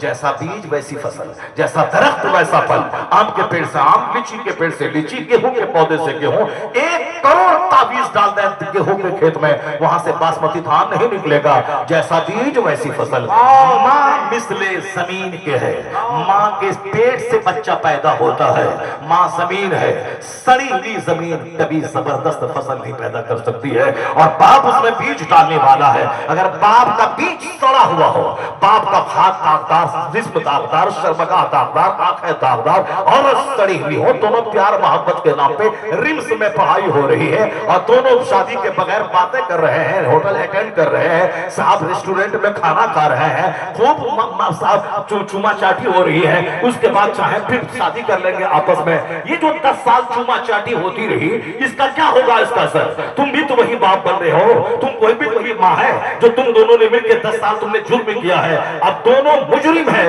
یہ کیسے سوچتا ہے کہ میرا بچہ وفادار پیدا ہو جائے، قطب ابدال پیدا ہو جائے، غوث قطب پیدا ہو جائے؟ نہیں ہوگا ایسا۔ جب باپ ہو سید غیاث الدین اور ماں ہو راغبہ مصلی پہ بیٹھنے والی، تب بیٹا معین الدین اجمیری پیدا ہوتا ہے۔ جب باپ ہو سید احمد علی بخاری اور ماں ہو رابعہ عصر زلیخا، تب بیٹا چپراسی سے لے کے بادشاہ تک جو تہجد پڑھانے والا محبوب الہی نظام الدین دہلوی پیدا ہوتا ہے۔ اور جب باپ ہو قطب الدین بختیار کاکی کے عابد و زاہد باپ اور ماں ہو 17 پارے قرآن پاک کی حافظہ، تب بیٹا نائب غریب نواز قطب الدین بختیار کاکی کی شکل میں جنم لیتا ہے۔ اور جب باپ ہو مفتی رقی علی خان اور ماں ہو تہجد گزار، تب بیٹا احمد رضا خان پیدا ہوتا ہے۔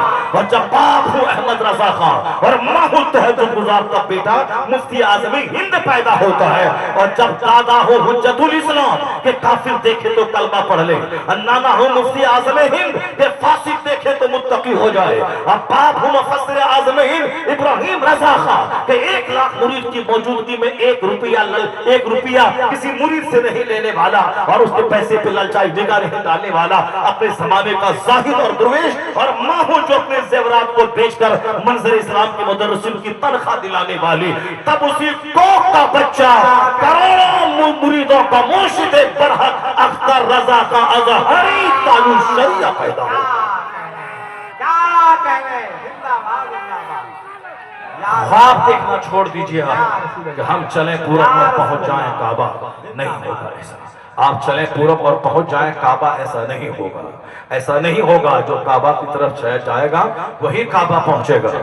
خواب دیکھنا چھوڑ دیں کہ میں جیسے چاہوں جیوں، میری بیوی جیسے چاہے جیے، میرا بیٹا شریف نیک کریم متبع پیدا ہو جائے، نہیں ہوتا ہے، چونکہ وہ آپ کے ہی بلڈ سے پیدا ہوتا ہے، وہ آپ کی خمیر سے، آپ کے نطفے سے پیدا ہوتا ہے، اور نطفہ 1 قطرہ نطفہ کئی قطرے خون سے تیار ہوتا ہے، اور وہ خون آپ کے جسم کی خوراک سے تیار ہوتا ہے۔ اس لیے اس بات کو ہمیشہ گرہ باندھ کے رکھ لیں کہ شادی صرف نفس کی تسکین کی خاطر کے لیے نہیں، آنے والی پاکیزہ نسل سماج دینے کے لیے شادی ہوتی ہے۔ تو اگر خوبصورت خاتون سے نکاح آپ نے کیا تو 4-5 مہینے کے بعد تو جی آپ کا تو بھر ہی جائے گا، آپ کی طبیعت تو بھر ہی جائے گا، لیکن اگر وہ کالی کلوٹی رہی تو جب بااخلاق مہذب رہی اور اچھی اولاد کو جنم دیا تو 90 سال کے بڑھاپے تک اس اخلاق کا اثر رہتا ہے۔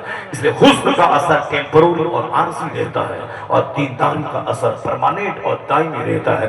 ذرا غور سے سنیے گا، بات میری بہت طویل ہو گئی، میں صرف اس پوائنٹ کو مکمل کروں، اس کے بعد میں آگے بڑھتا ہوں، اپنے خطاب پہ آتا ہوں۔ میں کہتا ہوں ہوائی جہاز 7 سمندر پار کا دانشور دے رہا ہے، یہ ڈیوڈ ہکس مائکروفون دے رہا ہے، یہ موبائل لیپ ٹاپ سب 7 سمندر پار کا دانشور دے رہا ہے۔ جب وہاں کے دانشور ہی کی وجہ سے تمہارے گھر میں ساری الیکٹرانک بہاریں ہیں، اس کا مطلب ہے کہ وہاں برین ہے، اس کا مطلب ہے وہاں ذہانت ہے، اس کا مطلب ہے وہاں کا ایک آدمی ہمارے ملک کے 1 لاکھ آدمی پہ بھاری ہے۔ تو یہ اگر کہتا ہے مجھ کو محمد پسند نہیں ہے تو ہم ان کی بات مانیں یا جو ہوائی جہاز دیا ہے ان کی بات مانیں، جو کمپیوٹر دیا ہے اس کی بات مانیں، جو ہمیں لیپ ٹاپ دیا اس کی بات مانیں۔ اس امریکہ کا ڈاکٹر مائیکل ہارٹ جو ہزاروں کروڑوں میں سب سے زیادہ نمایاں پڑھے لکھے، اس نے میرے پیغمبر کے بارے میں جو کچھ کہا ہے، یہ ڈنڈا لاٹھی سوٹا جلوس نکالنے سے بہتر ہے کہ ان کی بات کو ان کی کتاب سے نوٹ کرو، اس کو 1 کروڑ کاپی کی تعداد میں اپنے گھر کی دیواروں میں ہر جگہ پہ ڈال دے کہ تم کہتا ہے مجھ کو محمد پسند نہیں ہے۔ یہ ڈاکٹر ایچ مائیکل ہارٹ تمہارے جیسے 1 کروڑ پڑھے لکھے کے سردار ہے، اس نے میرے پیغمبر کے بارے میں کیا کہا ہے؟ ڈاکٹر مائیکل ہارٹ نے کہا تھا میں اس روئے زمین کی سب سے زیادہ امپریسو پرسنالٹی جس نے دنیا کو سر انداز کیا ہے، ہم 100 آدمی کو چھانٹیں گے کروڑوں میں سے، اس 100 میں رینکنگ کریں گے اول نمبر پہ کون آتا ہے۔ وہ کہا تھا میں اس میں عقیدت کو جگہ نہیں دوں گا، میں کرسچن ہوں مگر میں کبھی بھی محبت کو جگہ نہیں دوں گا، اور پھر میں ریئلٹی سے کام لوں گا، میں ایڈوکیٹ ہوں، میں کبھی بھی اپنے ملک کی طرفداری نہیں کروں گا، میں ایڈوکیسی کی طرفداری نہیں کروں گا۔ سچائی کی بنیاد پر اس روئے زمین کا سب سے کامیاب ترین انسان، سب سے زیادہ دنیا کو متاثر کرنے والا انسان، سب سے زیادہ لاجواب انسان کون ہے، میں اس کا پتہ لگاؤں گا۔ کوئی مسلمان اگر ایسا کہہ دیتا، لوگ کہتے کہ محبت کام کر رہی ہے، عقیدت کام کر رہی ہے، مگر ایسا لکھنے والا وہ کرسچن ہے۔ کوئی جاہل ہوتا تو کہتا ہے یہ 2-4-5 کتاب پڑھا ہے، لیکن جس نے ہزاروں کتابوں کو چھان ڈالا، دنیا کی ساری تاریخ کو اپنی آنکھ کی پتلیوں میں سمیٹ لیا، اس میں دا 100 نامی کتاب میں پہلا نام جو اس روئے زمین کا سب سے کامیاب ترین انسان، موسٹ سکسیسفل پرسنالٹی، سب سے لاجواب انسان کی شکل میں پہلا نام نہ جیسس کرائسٹ کا دیا، نہ ابراہیم لنکن کا دیا، نہ ڈاکٹر واشنگٹن کا دیا، نہ کسی چرچل، نہ کسی گاندھی، نہ کسی نہرو، نہ کسی مسولینی، نہ کسی ہٹلر کا دیا، نہ کسی دوسرے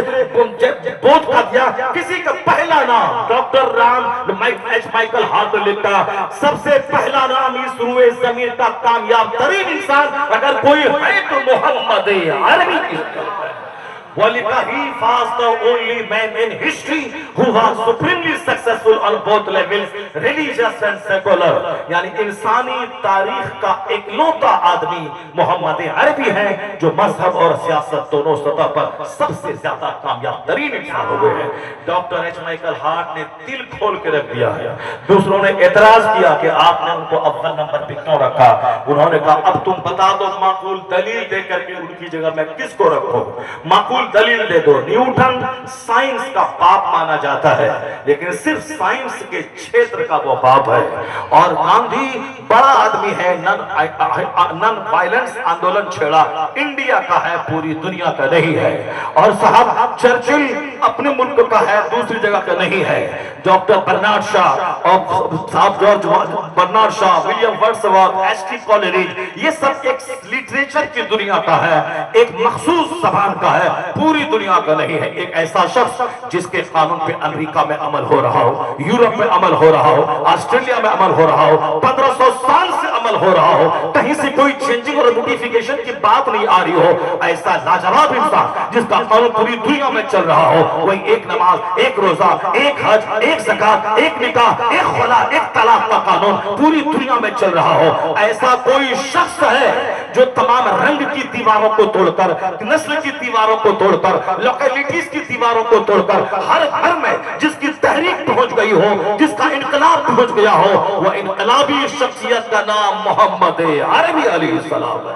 I cannot find any other man in history like Muhammad۔ میں پورے مانو اتہاس میں مصطفیٰ کا جواب نہیں پاتا ہوں۔ اس لیے اعلیٰ حضرت فاضل بریلوی آج سے 100 سال پہلے کہا تھا، سارے اچھوں میں اچھا سمجھئے جسے، ہے اس اچھے سے اچھا ہمارا نبی۔ سارے اونچوں میں اونچا سمجھئے جسے، ہے اس اونچے سے اونچا ہمارا نبی۔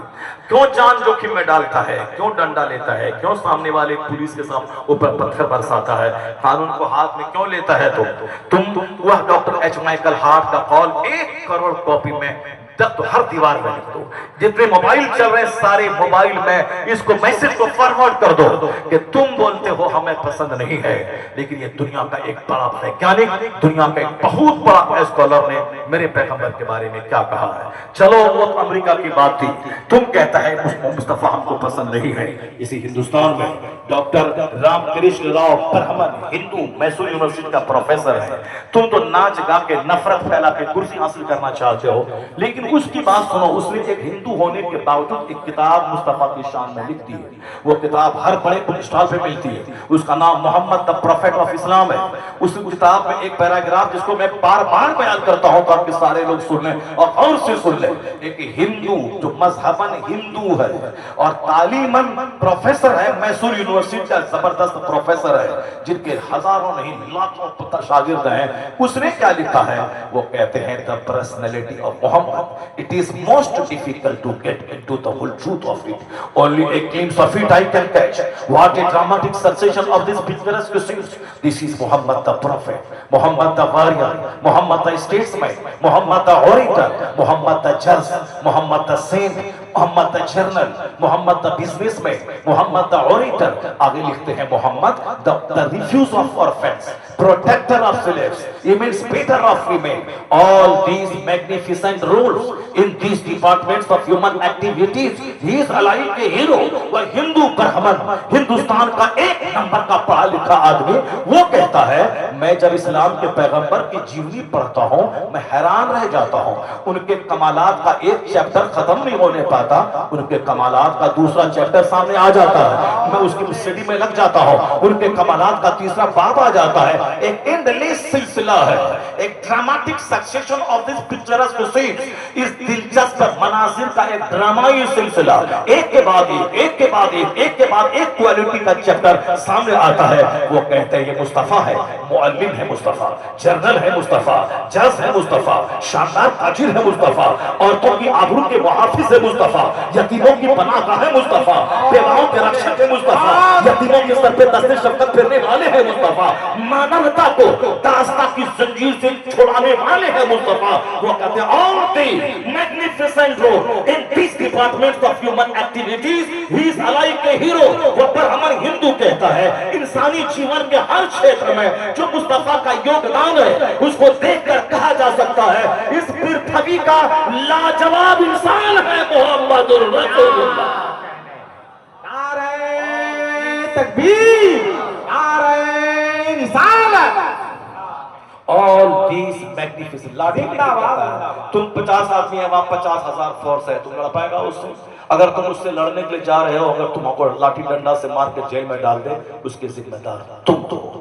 تم جانتے ہو کہ سامنے پولیس فورس ہے، تم جانتے ہو کہ سامنے اس کے پاس گن ہے، آخر کس بل بوتے پہ تم اس سے لڑنا چاہتے ہو؟ اگر دشمن مضبوط ہے، میں کمزور ہوں، تو اس وقت دشمن سے لڑنے کا مطلب ہوتا ہے سانپ کے منہ میں ہاتھ ڈال دینا۔ سانپ کے منہ میں جو ہاتھ ڈالے گا اور مر جائے گا وہ خودکشی کرنے والا ہوگا، وہ مجرم ٹھہرے گا۔ جب معلوم ہے کہ ہم سامنے والے سے ٹکرا نہیں سکتے، کیوں میدان میں نکلتا ہے؟ کیوں پتھر پھینکتا ہے؟ کیوں ایسا کرتا ہے؟ یہ وقت کی ضرورت ہے، ایسا کرتا ہے۔ تم ڈاکٹر رام کرشن راؤ کا یہ چیپٹر اس تھانے کے 50 دیوار پہ چسپا، بہت اچھی تحریر۔ جس نے کہا مجھے مصطفیٰ سے پیار نہیں ہے، تم ایک شہر میں 10 جگہوں پہ نہیں بلکہ 1,00,000 جگہوں پہ تم رام کرشن راؤ کے بارے میں اس پوٹیشن کو ہر دیوار پہ چسپا کر دو۔ میں یقین کے ساتھ کہتا ہوں کہ جو تم چاہتے ہو اس سے بڑا کام اس خاموش تدبیر سے نکل آئے گا. بڑا کام یہ نکلے گا کہ جو مصطفیٰ سے نفرت کرتا ہے وہ جب دیکھے گا کہ دنیا کے بڑے بڑے فتوان مصطفیٰ کی تعریف کر رہے ہیں, اس کے کارنامے کی تعریف کر رہے ہیں, تو وہ مصطفیٰ کو پڑھنا شروع کرے گا. اور جب وہ پڑھے گا تو پھر تمہارے پاس آ کے کہے گا ہمیں اپنے نبی کا کلمہ پڑھا دو, اپنے نبی سے قریب کر دو. ابھی آپ کو معلوم ہے ایک رپورٹ ابھی آئی ہے کہ ایک عورت آسٹریلیا کی وہ کہہ رہی ہے کہ جو عورت غازہ کی ہیں ان عورتوں کو جو مذہب ہے وہ مذہب مجھ کو سکھا دو, غازہ کی خواتین کی طرح مجھ کو ویسی عورت بنا دو, وہ کلچر دے دو. کہا تم نے قرآن پڑھا ہے تو نہیں, تم نے مصطفیٰ کی سیرت پڑھی ہے تو نہیں, کہا تم کو اسلام اچھا کیسے لگا, کہا غازہ کی عورتوں کا کیریکٹر دیکھ کے مجھ کو اچھا لگا. آج میرے گھر میں ایک بچہ مر جاتا ہے, ہم کو 1 مہینے تک ہوش نہیں آتا ہے, ہم اپنے مذہب کو گالی دینے لگتے ہیں کہ ہم کو ہمارے گاڈ کو ایسا نہیں کرنا چاہیے. لیکن یہ کون خاتون ہے, یہ کیسا مذہب ہے کہ ان کے بچوں کو ان کے بچوں پہ بم گر رہا ہے, ان کے بچے مر رہے ہیں, تو ماں کہہ رہی ہے کہ بیٹا تم میرے سے پہلے چلے گئے, اب جاؤ جنت میں مصطفیٰ کو میرا سلام کہہ دینا, جاؤ جنت میں, تم جنت چلے گئے, میں یہاں رہ گئی. میں تمہاری شہادت پہ ناز کرتی ہوں کہ قیامت کے دن ایک شہید کی ماں میں کہلا جاؤں گی. یعنی بچوں کی موت پہ اس کو ملام نہیں ہے بلکہ بچوں کی شہادت پہ اس کو ناز ہے. اور وہ کہتی ہے کہ میں اللہ کے فیصلے پر راضی ہوں. یعنی بچے زخموں سے جور ہے, بدن سے خون رس رہا ہے, بچے موت کے منہ میں چلے گئے, پھر بھی وہ خاتون کہتی ہے کہ میں اپنے رب کریم کے فیصلے پہ راضی ہوں. اس کا مطلب اتنا بڑا جگر, اتنا بڑا صبر کا پیغام جو مذہب عطا کرتا ہے وہ مذہب لاجواب ہوگا, اور مذہب لانے والے مصطفیٰ لاجواب ہوں گے. اس میں میں چاہتی ہوں کہ مصطفیٰ کا دین قبول کر لو, مصطفیٰ کا کلمہ پڑھ کے مسلمان ہو جاؤ. اے قوم مسلم, تم کو تو معلوم احساس نہیں ہے, لیکن ابھی یہ 2 سال سے جو جنگ چل رہی ہے, بہت سارے لوگ تو حماس والے کو برا کہتے ہیں, اور میں بھی ان لوگوں میں سے ایک ہوں. جب آپ کے پاس اس کے بم سے بچنے کی کوئی تدبیر نہیں تھی تو پھر آپ نے اتنی جلدی حملہ کیوں کر دیا, اتنی جلدی حملہ کرنے کی ضرورت کیا تھی؟ یہ ہماری نجی پرسنل سوچ ہے, ہم عام آدمی کی سوچ میں نہیں بیان کر رہا ہوں. یہ 1 لاکھ کے قریب لوگ مر گئے, 20 لاکھ لوگ ادھر ادھر بے گھر ہو کے تانے تانے اور پانی کی بوند کو ترستے رہے. جب تمہیں معلوم تھا کہ امریکہ اور اسرائیل دونوں ایک ہیں, ان کے پاس آسمان سے گرانے والا بم موجود ہے, ان کے پاس کروڑوں اربوں ٹن بم موجود ہے, اس سے بچنے کا کچھ تو 10% بھی تو آپ کے پاس انتظام ہونا چاہیے. آپ تو سرنگ بنا لیا, آپ تو سرنگ کے اندر میں گھس گئے کہ چلو اس بم سے حملے سے آپ بچ گئے, لیکن یہ بچوں کا کیا حال ہوگا, عورتوں کا کیا حال ہوگا, لوگوں کو کیا حال ہوگا؟ جب آپ کے پاس اتنی چھمتا نہیں تھی تو آپ نے اتنی جلدی اٹیک کیوں کیا؟ کم سے کم جس طرح سے آپ نے اپنے آپ کو بچانے کے لیے زمین کے نیچے بنکر بنا لیا, اسی طرح سے اس پبلک کا تو خیال کر لیے ہوتے کہ پر جب بم گرے گا, اگر 5 بم آئے گا تو کم سے کم اس کو ہم تو 2-4 کو تو نشٹ کر دیں, اس کو بم نرودھک سامان اپنے پاس لے آئیں. جب 4 سال 10 سال 20 سال صبر کیا تو 10 سال اور صبر کر لیے ہوتے. ایک میں نجی رائے دے رہا ہوں, لیکن وہاں کی مجبوری کچھ اور رہی ہوگی ان کی, اگر میں زیادہ لیٹ کرتا تو اس سے زیادہ نقصان ہو سکتا تھا, تو چلیے ان کی جو مجبوری رہی ہو. مگر میں صرف اتنا جانتا ہوں, ایک پازیٹیو پہلو وہاں کا, 2 سال گزر گئے. First world war, second world war میں اتنے بم نہیں گرائے گئے جتنے بم اس 2 سال کے اندر اس چھوٹے سے خطے غزہ پہ ان یہودیوں نے برسا کے بربرتا کا ثبوت دیا, اپنے آپ کو جانور ہونے کا ثبوت دے دیا. بھلے ہی وہ مالدار قوم ہے دنیا کی, مگر جو کچھ اس نے غزہ کی عورتوں اور بچوں اور بوڑھوں کے ساتھ, بیماروں کے ساتھ کیا, اس سے پتا چلا کہ یہودی بھلے ہی انسان کہلاتے ہیں وہ جانور سے بدتر ہے. اور میرا قرآن سچ کہا ہے کہ ان کو بندر کی صورت میں بدل دیا گیا, ان کے چہروں کو, اور پر قیامت تک ذلت مسلط کر دی گئی. وَضُرِبَتْ عَلَيْهِمُ الذِّلَّةُ وَالْمَسْكَنَةُ, یعنی یہ ایسا کام کر بیٹھا کہ ساری دنیا کے حق پسندوں کی نگاہوں میں اپنے آپ کو جانور سے بدتر ثابت کر دیا. مگر جو بات میں کہنے جا رہا ہوں, 2 سال میں اتنے بم گرے کہ سارا شہر اجڑ گیا, اس کو تو ختم ہو جانا چاہیے. حماس کے لوگوں کو مٹ جانا چاہیے. وہاں ایک بھی نمازی نہیں رہتا, ایک جمعہ پڑھنے والا کوئی نہیں رہ جاتا. اتنے بم گرنے کے باوجود یہ سلامت ہے, اس کا ایمان سلامت ہے, اور پھر اللہ پر یقین سلامت ہے.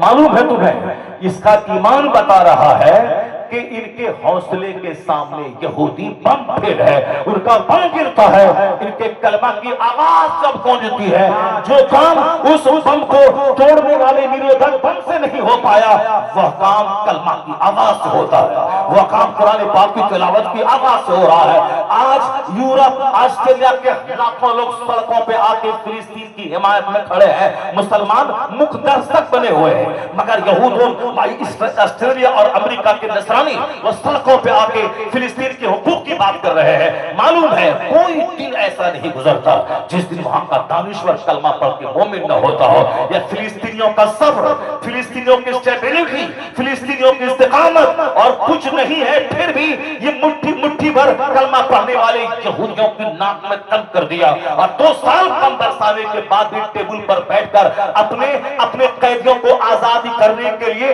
ٹیبل پر بیٹھ کر صلح کرنا پڑا، بم کے ذریعے اسے آزاد نہیں کروا پایا۔ یہ اس بات کی دلیل ہے کہ جو طاقت ایٹم بم میں نہیں ہے، وہ طاقت اللہ نے قرآن، اسلام اور کلمہ میں رکھی ہے۔ اس پوائنٹ کو دیکھ کر آسٹریلیا اور امریکہ کے بے شمار لوگ روزانہ کلمہ پڑھتے آگے ہوتے ہیں، مگر چونکہ ہم لوگ صرف کافروں کا دیکھا دیکھی، مکان، دکان، زمین، پلاٹ، اس کے چکر میں دل ہمارا اندھا ہو گیا۔ وہاں بم گر رہے ہیں اور ہمارا مقابلہ ہے کہ جو زمین باپ دادا نے 100 سال پہلے بیچ دی تھی اور اس کا کوئی کاغذ نہیں ہے، اسی زمین کو ہڑپ لیں، اسی زمین کو چھین لیں اور آج کے ویلیو کے حساب سے پیسہ لے رہے ہیں۔ 10 سال پہلے جس زمین کا سودا کیا تھا، اب آج بے ایمانی کر کے 10 سال کے بعد آج کا ریٹ اس سے جوڑ لیں۔ یعنی صرف دنیا کو حاصل کرنا، صرف مکان بنانا، صرف گاڑی خریدنا، جبکہ معلوم ہے کہ ہم کتنی گاڑی خرید پائیں گے؟ ہم فارچونر خریدیں گے 55 لاکھ کی، سامنے والے مشرق کے پاس 5 کروڑ کی BMW کمپنی کی کار موجود ہے۔ ہم کتنا مکان بنائیں گے؟ ہم ایک مال بنائیں گے، سامنے والا آدتیہ بھیزن والے کے پاس 50 نہیں بلکہ 1000 کے قریب مال پورے بھارت میں کے شہروں میں اس کے برانچز موجود ہیں۔ ہم کتنا کریں گے؟ کتنا ہم کر سکتے ہیں؟ کتنی دولت ہم کما سکتے ہیں؟ ہم 1 2 4 مال بنا سکتے ہیں، یا تو ہزاروں مال اس کے پاس موجود ہے، ہزاروں کروڑوں روپے کی کاریں اس کے پاس موجود ہے۔ تو مقابلہ آپ نہیں کر پاؤ گے دولت سے اس کا، لیکن جو دولت آپ کے پاس موجود ہے، ایمان کی دولت، یہ دولت کسی کے پاس نہیں ہے۔ ایمان کی دولت اتنی بڑی دولت ہے، اگر میں اولادوں کا ایک اینٹ ہونے والے کو میں کہہ دوں کہ امریکہ کا ایلن مسک اگر تمہارے پاس آ کے کہہ دے کہ ہمارا 50 کھرب روپے کا ایک گھر ہے، وہ گھر میں تجھ کو دے دوں گا، تم کو صرف اتنا کرنا ہے کہ میرے گھر میں ایک گولڈ کا ایک بت ہے، اس کو سجدہ کر لینا ہے۔ یہ 500 روپے اینٹ 8 گھنٹے ٹھوکر کمانے والا اگر ایمان سلامت ہے، یہ اس کو یہی بولے گا تیرے 50 کھرب کے گھر پہ میں تھوک دوں گا، میں اسلام کا سودا بھی کروں گا، میں ایمان کا سودا بھی کروں گا۔ ایک تو میں مسلم، جو دولت بڑے بڑے ادھوگ پتی کے پاس نہیں ہے،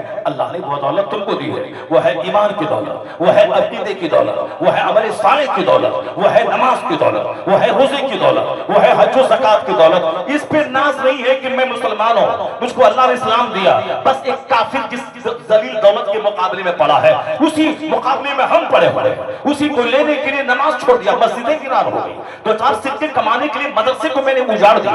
صاحب کرسچنوں کے اسکول میں نو ایڈمیشن کا بورڈ لگا ہوا ہے، یہاں داخلہ 3 سال تک بند ہے، مدرسے میں سال بھر تک داخلہ جاری ہے، سال بھر تک جب بھی چاہو آ جاؤ، شعبان میں 10 دن کے بعد مدرسہ بند ہونے والا ہے اور آج بھی ایڈمیشن تمہارا ہو جائے گا۔ کیوں؟ اس لیے کہ یہاں پڑھانے والے لوگ نہیں ہیں۔ مدرسہ جو ہمارا مقصد حیات بتاتا ہے، مدرسہ جو ہمیں بنیاد سے جوڑتا ہے، مدرسہ کا احسان پوری دنیا پہ ہے جس نے علم اور حکمت کے دروازے مدرسے نے کھولا ہے۔ آپ کے نزدیک اس کا کوئی ویلیو نہیں ہے، اس لیے آپ اپنے بچوں کو کرسچن بنانے کے لیے اس کے اسکول میں آپ بھیج رہے ہیں، تاکہ چونکہ روزی روٹی بہت بڑی چیز ہے، پیسہ کمانا بہت بڑی چیز ہے، چاہے مرنے کے بعد جہنم ملے اور جہنم کی آگ میں جلے، میرا بچہ کھربوں سال آگ میں جلے، مگر وہ سب چلے گا، مگر دنیا میں چند سکے کمانے کے لیے کرسچنوں کے اسکول میں جائیں اور ہمارا بچہ IAS آفیسر بن جائے۔ میں آپ سے کہنا چاہتا ہوں، بنائیں ڈاکٹر مگر ایمان بچا کے، بنائیں پروفیسر مگر ایمان بچا کے، بنائیں داروغہ مگر ایمان بچا کے، بنائیں بیرسٹر اور لائر مگر ایمان بچا کے، ایمان لوٹا کے نہیں۔ IAS آفیسر بن گئے، صاحب فزکس کیمسٹری بایولوجی خوب معلوم ہے، میتھمیٹکس اور انگریزی لٹریچر خوب معلوم ہے، سورہ فاتحہ معلوم نہیں ہے، سبحان ربی الاعلیٰ کہنا معلوم نہیں ہے، التحیات معلوم نہیں ہے۔ یہاں صاحب کالج کے پروفیسر ہیں، التحیات پڑھنا نہیں آتا ہے، درود ابراہیمی نہیں آتا ہے، یہ کون سی پڑھائی ہوگی صاحب؟ دنیا کے چند سکے کمانے کے لیے آپ نے اس کو تو 30 سال لگوا دیے، اس کے پیچھے آپ نے 30 لاکھ روپے خرچ کر دیا، 1 کروڑ 2 کروڑ روپے اپنے میڈیکل میں ایڈمیشن کروانے میں خرچ کر دیا، اور پھر پاس پڑھنے لکھنے کے بعد جب آئیں گے بچے وہی 2-4-10 لاکھ روپے کمائیں گے، اور کمانے کے بعد 70 سال کے بعد پھر موت کا انتظار ہوگا، مرنے کے بعد قبر میں سڑنے کے لیے چلے جائیں گے۔ بس اسی دنیا کے 2-4-10-25-50 سال کے لیے اتنی محنتیں آپ نے کر ڈالی، بچے کے پیچھے آپ ڈاکٹر سب بنا دیا آپ نے، زمین بیچ بیچ کر، اور دین نہیں سکھلایا آپ نے، التحیات پڑھنا نہیں سکھلایا آپ نے، درود ابراہیم نہیں سکھلایا آپ نے، آپ دعائیں معصورہ کو نہیں سکھلایا، اور صرف دنیا کے چند سکے کمانے کے لیے، اور آپ کہہ دیا کہ نہیں صاحب اللہ چاہے گا تو معاف کر دے گا، ارے جنت تو ہے یہ ہے، اللہ معاف کر دے گا، مگر دنیا میں تو روزی ملنی چاہیے، جبکہ دنیا میں اللہ نے جنت کا روزی کا وعدہ کیا ہے، لا تقتلوا اولادکم خشیۃ املاق، غریبی کے ڈر سے بچوں کو قتل مت کرو، میں تمہیں بھی روزی دیتا ہوں، تیرے بچوں کو بھی روزی دوں گا۔ قرآن کہتا ہے ان اللہ هو الرزاق ذو القوۃ المتین، اللہ زبردست روزی دینے والا ہے۔ اللہ قرآن کہتا ہے وما یرزق من یشاء بغیر حساب، اللہ جسے چاہتا ہے بے حساب روزی دیتا ہے۔ کیا مطلب؟ اللہ نے روزی کے تعلق سے درجنوں جگہوں پہ قرآن میں کہا ہے کہ لا تقتلوا اولادکم، اپنے بچوں کو ذبح مت کر، نیرود کا استعمال مت کر، کاپی کا استعمال مت کر، مانع حمل ادویات استعمال مت کر، بچوں کو روکنے کے لیے غلط طریقے استعمال مت کر، یعنی بچے کو قتل مت کر، بچے کو ذبح مت کر، میں تجھے بھی روزی دیتا ہوں، تیرے بچوں کو روزی دوں گا۔ جب اللہ نے روزی کا وعدہ کیا ہے، روزی کا وعدہ سب کے لیے، پر جنت کا وعدہ سب کے لیے نہیں ہے۔ جنت کا وعدہ 1000 میں ایک بندہ کے لیے، 999 لوگ جہنم جائیں گے، 1000 میں ایک بندہ جنت جائے گا۔ اس جنت کی فکر نہ باپ کو ہے، نہ ماں کو ہے، نہ اس بچے کو ہے، سب کو صرف دنیا کے چند سکے کی فکر پڑی ہوئی ہے۔ عقل مند وہ نہیں ہے جو صرف روزی کی فکر کرے، عقل مند وہ ہے جو روزی کے ساتھ جنت کی فکر کرے، عقل مند وہ ہے جو دنیا کے ساتھ آخرت کی فکر کرے، عقل مند وہ ہے جو دنیا میں رہنے کی حکمتوں کو بھی سمجھے اور اس سے زیادہ آخرت کی راحت پہ زور دے۔ پیغمبر اعظم علیہ السلام ہے، وہ اپنے سیدہ عائشہ کے حجرے میں ہے، آخرت کی بات کر رہے ہیں، حضور مسجد نبی میں خطاب کر رہے ہیں، جمعہ کے دن آخرت کی بات کر رہے ہیں، سرکار دو جہاں مسجد نبی کی تعمیر کر رہے ہیں، آپ فرماتے لا عیش الا عیش الآخرہ، نہیں ہے آرام مگر آخرت کا آرام۔ ذرا اس حدیث پاک کو سنیے، آقا علیہ السلام ہے، بحرین سے جزیہ کلیکشن کرنے کے لیے آپ نے ابو عبیدہ کو بھیجا، جب یہ 80,000 دینار لے کر جب وہاں سے وہ آئے ہیں بحرین سے، اور مدینہ کے لوگوں کو خبر ہوئی ہے، تو مدینہ کے لوگ فجر کی نماز پڑھنے کے لیے مسجد نبی میں بھیڑ لگا دیتے ہیں۔ آقا علیہ السلام نے دیکھا مسجدیں بھر گئی، یہ سب کے سب نماز فجر میں آئے، آپ نے نماز فجر پڑھائی، اس کے بعد آپ نے اپنا رخ پھیرا ان کی طرف، جب آپ نے ہی نرآہم، جب آپ نے ان کو دیکھا فتبسم، آقا علیہ السلام مسکرائے، یعنی ان نمازیوں کو دیکھنے کے بعد آپ مسکراتے ہیں، آپ فرماتے اظنکم، میرا گمان یہ ہے کہ قد سمعتم، تم لوگوں نے سن لیا ہے کہ ابو عبیدہ بحرین سے کچھ مال لے کے آئے ہیں۔ قالوا اجل یا رسول اللہ، ان لوگوں نے کہا ہاں سرکار یہ تو خبر ملی ہے کہ ابو عبیدہ بحرین سے مال لے کے آئے ہیں۔ تو آپ نے کیا فرمایا؟ آقا فرماتے ابشروا وعملوا ما یسرکم، خوشخبری تمہیں ہو، تمہیں بشارت ہے کہ جو کچھ تم چاہتے ہو وہ تمہیں وہ سب کچھ ملے گا، بشارت ہو، خوشخبری ہو، اللہ مال دے گا، اتنا مال دے گا، اتنا مال دے گا کہ تم مالا مال ہو جاؤ گے، خوشحال ہو جاؤ گے، جو تیری تمنا ہے ساری تمنائیں پوری ہو جائے گی۔ آقا فرماتے ہیں واللہ الفقر اخشى علیکم، حضور فرماتے اللہ کی قسم مجھے تیرے غریب ہونے کا اندیشہ نہیں ہے، میرے تیرے مفلس ہونے کا اندیشہ نہیں۔ اے قوم مسلم ذرا غور سے سن لینا، آقا علیہ السلام کیا فرماتے ہیں؟ سرکار فرماتے ہیں تیرے مفلس ہونے کا اندیشہ مجھ کو نہیں ہے کہ تو غریب ہو جاؤ گے، چونکہ سارے لوگ خبر سن کے مسجد نبوی میں آ گئے تھے، وہ لوگ محلے اپنے محلے کی مسجدوں میں فجر کی نماز پڑھتے تھے، لیکن جب سنا کہ ابو عبیدہ کچھ مال لے کے آئے ہیں تو سارے لوگ مسجد نبوی میں آ گئے آقا علیہ السلام کے پیچھے نماز پڑھنے کے لیے۔ آقا نے جب سلام پھیرا دیکھا مسجد بھری ہوئی ہے تو آپ نے رخ پھیر کر کہا مسکراتے ہوئے میں نے سنا ہے، شاید مجھ کو لگ رہا ہے کہ تم نے ابو عبیدہ کے آنے کے بارے میں سن لیا ہے۔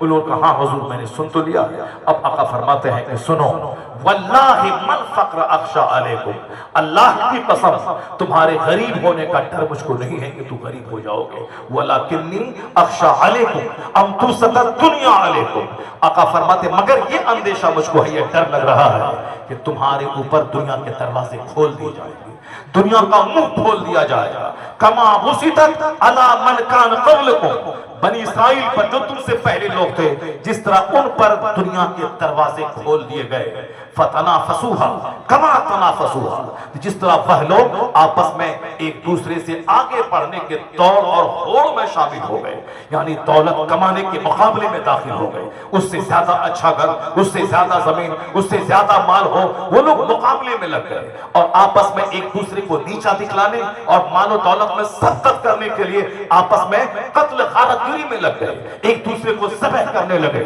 تاکہ ہمیں زیادہ مال مل جائے، ہم زیادہ دولت مند ہو جائیں۔ تو آقا فرماتے ہیں تہلککم کما اہلکتہم، یہ چاہت مال و دولت کی جو تم میں پیدا ہو جائے گی یہ تمہیں تباہ و برباد کر کے رکھ دے گی، جیسے ان لوگوں کو اس چاہت نے تباہ و برباد کر دیا۔ بنی اسرائیل کو دولتوں کی طرف نے تباہ و برباد کر دیا، ان کے پاس اللہ نے بے پناہ دولتیں دی تھی، مگر ان لوگوں نے دنیا کی محبت میں پھنس کر پیغمبروں کی توہین شروع کی، دنیا کی محبت میں پھنس کر پیغمبروں کے قانون، اس کے اصول اور ضوابط کو طاق پہ رکھا، طبیعت کی غلامی کی، خواہشات کی غلامی کی، ضرورت کا خیال نہیں رکھا بلکہ خواہشات کے پیچھے چل بچا۔ اتخذوا الہہ ہوا، انہوں نے اپنی خواہشات کو خدا بنا دیا، نتیجے میں تباہ و برباد ہو گئے، اس پر ذلت کا عذاب طاری ہو گیا، ذلت کے عذاب میں گرفتار ہو گئے۔ حضور نے اپنے غلاموں کو کیا کہا؟ خبردار تم ان کی طرف مت ہو جانا، مال و دولت کی طلب میں آگے مت بڑھنا۔ یہ مال کیا چیز ہے؟ یہ دنیا کا تر و تازہ مال ہے، اگر بغیر حرام کیے ہوئے حلال طریقے سے نماز روزے کی پابندی کے ساتھ اگر مل جائے تو اللہ کا شکر ادا کرنا، ورنہ اس کے لیے نماز برباد مت کرنا، اس کے لیے حج و زکات میں تاخیر مت کرنا، اس کے لیے گناہ پر گناہ مت کرنا۔ اگر حلال طریقے سے مال مل جاتا ہو تو ٹھیک ہے، حرام کی طلب مت کرنا۔ آج سر پہ ٹوپی ہے مگر یقین نہیں ہے، آج بدن پہ جبہ ہے مگر اللہ پر وشواس نہیں ہے، آج چہرے پہ ایک ہاتھ داڑھی ہے مگر اللہ پر یقین نہیں ہے، مسجد میں مسلمان ہے، مسجد کے باہر کافروں سے گری کی حرکتیں کر رہا ہے، سر پہ ٹوپی رکھ کر رمضان کے دنوں میں صاحب وہ سگریٹ پی رہا ہے، سر پہ ٹوپی چہرے پہ داڑھی ہے مگر دھڑکے سے نمازیں قضا کر رہا ہے۔ اس کا مطلب یہ نکلا کہ جو کچھ میں سوچ رہا ہوں یہ اسلام نہیں ہے، اسلام وہی ہے جو قرآن ہے، اسلام وہی ہے جو حدیث میں ہے، اسلام وہی ہے جس پر چل کے ہمارے بزرگوں نے عمل کیا ہے۔ سرکار غوث اعظم کے نام پہ لنگر کھانے والے غوث اعظم خطاب کر رہے ہیں، 70,000 کا مجمع ہے آپ کے سامنے، غوث اعظم رضی اللہ تعالیٰ عنہ کے سامنے آ کر کسی نے کہا حضور آپ کے بیٹے کا انتقال ہو گیا، آپ کہتے ہیں انا للہ و انا الیہ راجعون، پھر بیان چالو ہے، تقریر جاری ہے، تقریر جاری ہے۔ پھر تھوڑی دیر کے بعد کسی نے آ کے بولا حضور جنازہ حاضر ہے، آپ ممبر سے نیچے اترے، جنازے کی نماز پڑھا دی۔ غوث اعظم کی کرامتیں تو بہت آپ سنے ہوں گے، لیکن غوث اعظم کی استقامت، اللہ کی ذات پر مضبوط یقین، پیغمبر اعظم علیہ السلام کی سنتوں پہ زبردست عمل، دنیا کی سچائی پہ گہری نظر، مصطفیٰ جان رحمت کا سچا وفادار غلام، اسلام کا ریپریزنٹیشن کرنے والا زبردست مبلغ بن کے غوث اعظم جب ابھرے، اپنے کیریکٹر سے اسلام سمجھایا۔ کسی نے پوچھا حضور بیٹا مر گیا، انا للہ و انا الیہ راجعون، جنازہ حاضر ہے، ممبر سے اترے، نماز پڑھا دی۔ کسی کا بیٹا مرتا ہے تو بہت دنوں تک غم اور چہرے پہ ملال رہتا ہے، لیکن آپ کے چہرے پہ کوئی ملال نہیں ہے، اور آپ نے دین کی خدمت کا سلسلہ موقوف نہیں کیا، آپ خطاب کرتے رہے، درسگاہ میں پڑھاتے رہے، جو جن راستوں سے دین کا کام کیا جاتا ہے آپ ان تمام راستے پہ مسلسل کام کرتے رہے، اس میں کوئی فرق نہیں آنے دیا۔ غوث اعظم کیا کہتے ہیں سنیے، وہ کہتے ہیں کہ آج اپنے بیٹی کی موت پہ کیا غم کروں، جس دن میرے گھر میں کوئی بچہ پیدا ہوتا ہے میں یہ سمجھتا ہوں کہ یہ مرنے کے لیے ہی پیدا ہوا ہے، کیونکہ ہر پیدا ہونے والا مرنے کے لیے ہی پیدا ہوا ہے، ہر پیدا ہونے والا مرنے کے لیے ہی پیدا ہوا ہے۔ جب پیدا ہونے کے دن ہی میں نے اس کو مردہ سمجھ لیا ہے تو آج میں اس کے مرنے کی خبر سننے کے بعد کیا میں غمگین ہو جاؤں۔ یہ ہے اسلام، یہ ہے ایمان۔ پیغمبر اعظم علیہ السلام کی گود میں ان کا اپنا بیٹا دم توڑ گیا۔ آپ نے بزرگوں کی کہانی بہت سنی، پھونکا مردہ زندہ ہو گیا، تم کہا مردہ زندہ ہو گیا۔ ٹھیک ہے یہ کرامت ہے، کرامت اور عادت میں بہت فرق ہے۔ کرامت کا مطلب ہے کہ اللہ کے نیک بندوں اور ولیوں سے جو کام عادت کے خلاف ہو جائے یہ کرامت ہے۔ کرامت اس لیے ہوتی ہے تاکہ تم جان لو کہ یہ جادوگر نہیں ہے، یہ جادوگر نہیں، یہ حق پرست ہے، یہ حق پسند ہے، یہ اہل حق ہے، اس کی کرامت ہے۔ فضاؤں میں کوئی اڑ نہیں سکتا، عادت ہے زمین پہ چلنا، لیکن اگر کوئی نبی فضاؤں میں اڑنے لگے یہ معجزہ ہے۔ تاکہ لوگ جان جانے کہ جادو نہیں یہ حق ہے. اور اگر کوئی اللہ کے ولی ہواؤں میں اڑنے لگے تو سمجھ جاؤ یہ جادو نہیں بلکہ کرامت ہے جو اللہ اپنے نیک بندوں کی بزرگی ان کی شان بڑھانے کے لیے ان کے ہاتھوں پہ اس طرح کے محیر العقول کارنامے انجام دلواتا ہے تاکہ لوگوں کے دل میں ان کی عزت بیٹھ جائے. باقی یہ ولی کرامت دکھانے نہیں آتے ہیں, یہ ولی اسلام دکھانے آتے ہیں, اسلام کا قانون پیش کرنے آتے ہیں. ہمارے گھر میں 2 دن کا فاقہ ہو تو ہم اللہ کو گالی دینے لگتے ہیں, معاذ اللہ, 1000 بار معاذ اللہ. جیسے اس بندے نے کیا بولا کہ اللہ یہ مسجد کا مال کھاتا ہے, اللہ کا عذاب نازل نہیں ہو رہا ہے, اس کا مطلب ہے کہ کون کہتا ہے کہ اللہ ہے, اللہ نہیں ہے. تو یہ مسجد کا مال کھانے والا تو اگرچہ کھایا, حرام کام کیا, مگر ایمان خطرے میں نہیں پڑا. مگر یہ ذلیل اور رذیل آدمی جو بولا کہ اس کا مطلب ہے کہ اللہ نہیں ہے, یہ خبیث مرد تو کفر کر گیا. یہ تو وہ جو زندگی بھر حرام مال کھایا, اس سے خطرناک گناہ یہ کیا, وہ تو گناہ ہی کیا, یہ تو کفر کر گیا, اللہ کا انکار کر گیا. اس کا مطلب ہے کہ جو حماقت و بیوقوفی سے کام لے گا وہ اسی طرح خطرے میں پڑتا رہے گا. جو بولتا ہے کہ روزہ رکھنا فرض ہے اس کے لیے ہے جس کے پاس کھانا کا سامان نہ ہو, میرے گھر میں تو چاول بھرا ہوا ہے, میں کیوں روزہ رکھوں, اتنا بولنے سے وہ شخص کافر ہو جائے گا. کافر ہوتا فوراً نکاح اس کا نکل جائے گا, نکاح ٹوٹ جائے گا, اس کی بیوی اس کے نکاح سے نکل جائے گی. اب جب اپنی بیوی سے اپنی بیوی کی طرف سلوک کرے گا وہ زنا خالص. اور اس جملے کے بعد جب اولاد پیدا ہوگی سب کے سب ولد الزنا ولد الحرام. لوگ طرح طرح کی باتیں سماج میں کریں, نکاح اس کا ٹوٹ جائے گا, اس کو احساس تک نہیں ہوگا. اس لیے آج جو بچوں کی طبیعت میں گندگی ہے, جو بچوں کی طبیعت میں نالائقی ہے, جو ماں باپ کی بات بچے نہیں مان رہے ہیں, سماج کے بوڑھوں کی قدر نہیں کرتے ہیں, جبکہ حدیث میں آیا ہے ضعیفوں کی قدر کرو, ضعیفوں کی عزت کرو. حدیث میں آیا ہے ماں باپ کا چہرہ اگر محبت سے دیکھا تو ہر نظر کے بدلے میں مقبول حج کا ثواب ملے گا. حدیث میں یہ آیا ہے کہ ماں کے پاؤں کے نیچے جنت ہے. باپ جنت کا بیچ کا دروازہ ہے. صرف ماں کا ہی احترام نہیں ہے, باپ تو ماں کا بھی سردار ہے. ماں کے پاؤں کے نیچے جنت ہے تو باپ جنت کا دروازہ ہے, اور کوئی شخص بغیر دروازے کے جنت میں داخل نہیں ہو سکتا ہے. ماں ماں ماں اتنا ماں ماں کہہ دیا کہ اب صاحب بال بچے باپ کی عزت بھولا بیٹھے, باپ کی قدر بھولا بیٹھے. اب ماں کے پاس ایک فیکٹر کام کرتا ہے کہ ماں کو گالی دے دو, ماں کو ڈانٹ ڈپٹ کر دو, پر ماں تو پیار ہی کرنا چاہتی ہے. اور باپ کا پیار سورج کی طرح ہوتا ہے, ماں کا پیار چاند کی طرح ہوتا ہے. ماں کو کہہ دو اسکول نہیں جاؤں گا, ماں بولتی ہے ٹھیک ہے مت جاؤ. یہ ٹھیک ہے مت جاؤ اس بولنے سے بچے کی زندگی برباد ہو سکتی ہے. لیکن اگر باپ تو تماچا مارتا ہے اور بچہ بنا کے اسکول بھاگتا ہے, یہ مار دشمنی نہیں, اس مار میں سورج کی روشنی کی طرف پیار چھپا ہوا ہے. سورج کی روشنی ہی پودے کو اسٹرانگ کرتی ہے, سورج کی روشنی ہی پودے کو جوان بناتی ہے, سورج کی روشنی ہی پودے کو باآور کرتی ہے. اس لیے باپ کی ڈانٹ کو بوجھ نہ سمجھا جائے, باپ کا احترام بتائے کہ والد اوسط ابواب الجنہ, یعنی باپ جنت کا بیچ کا دروازہ ہے. جس دروازے سے اندر داخل ہوگا, ماں کے پاؤں کے نیچے جنت ہے, پر جنت کا بیچ کا دروازہ باپ ہے, اور اس دروازے کے بغیر جنت جا ہی نہیں سکتے ہو. اور پھر جس ماں کا تم پاؤں چومتے ہو, تمہارا باپ تو اس ماں کا بھی سردار ہے, تمہارا باپ تو اس ماں کا مالک ہے, تمہارا باپ تو اس ماں کا سردار ہے. اس لیے جب ماں کا اتنا احترام ہے تو جو ماں کا سردار ہے اس کا احترام زیادہ ہوگا. خدمت ماں کی زیادہ اور احترام باپ کا زیادہ, تعظیم باپ کا زیادہ, احسانات باپ کے زیادہ ہے. ماں کے مرنے کے بعد کوئی بچہ یتیم نہیں ہوتا ہے, پر باپ کے مرنے کے بعد بچہ یتیم ہو جاتا ہے. باپ کے مرنے کے بعد سایہ سر سے اٹھ جاتا ہے. اسے صرف ماما مت چلائیے, باپ بھی کیجئے جلسہ میں, صرف ماما پہ اشعار مت پڑھیے, باپ پہ اشعار پڑھیے, چونکہ حضور نے فرمایا والد اوسط ابواب الجنہ, جنت کے دروازوں میں سے بیچ کا دروازہ باپ ہے. باپ ماں بچے کو پالتی ہے, باپ بچے کی ماں کو پالتا ہے. ماں بچے کو پالتی ہے اور باپ بچے کی ماں کو پالتا ہے, اس ماں کو شرم دیتا ہے. اس لیے تعظیم باپ کی زیادہ, احترام باپ کا زیادہ, شفقت باپ کی زیادہ, خدمت ماں کی زیادہ, چونکہ وہ خدمت کے لیے ہی پیدا ہوئی ہے. پیٹ میں رکھ کے خدمت کرتی ہے, گود میں رکھ کے خدمت کرتی ہے, اور نرس کی طرح 10-15 سال تک کپڑے دھو کے خدمت کرتی ہے. اس لیے اگر ماں بولے پانی لاؤ اور باپ بولے پانی لاؤ تو سب سے پہلے ماں کو پانی دیا جائے گا, چونکہ ماں کی خدمتیں زیادہ ہیں, ماں کی خدمتیں زیادہ ہیں. لیکن اگر ماں بولے بیٹا یہ کام کر لو اور باپ بولے وہ کام کر لو تو اس میں ماں کی بات مانی جائے گی. چونکہ ممکن ہے کہ ماں بولے آج اسکول مت جاؤ, کیونکہ ماں تو صرف پیار کرنا کرنا جانتی ہے، اور باپ صرف پیار نہیں کرنا جانتا ہے، باپ بچے کے مستقبل کو سنوارنا جانتا ہے، بچے کو تباہی اور بربادی سے بچانا جانتا ہے۔ اس لیے وہ حدیث پاک کی تشریح بھی سن لی، لولا بہائم رتع وشیوخ رکع واطفال رتع۔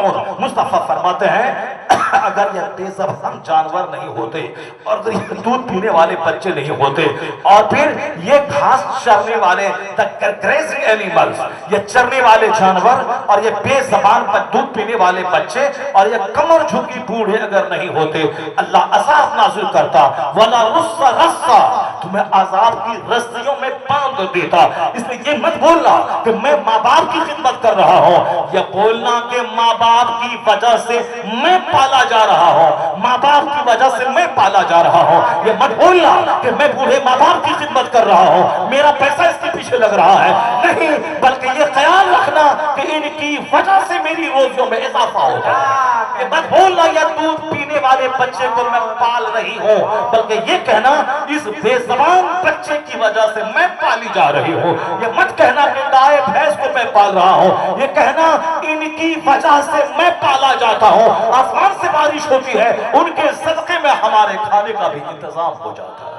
ورنہ انسان اتنا بڑا مجرم، اتنا بڑا گنہگار ہے انسان کہ اللہ تعالیٰ چاہے تو ہماری خطاؤں، ہمارے گناہوں کی گرفت کرے تو آسمان سے بارش کو برسانا اللہ چھوڑ دے۔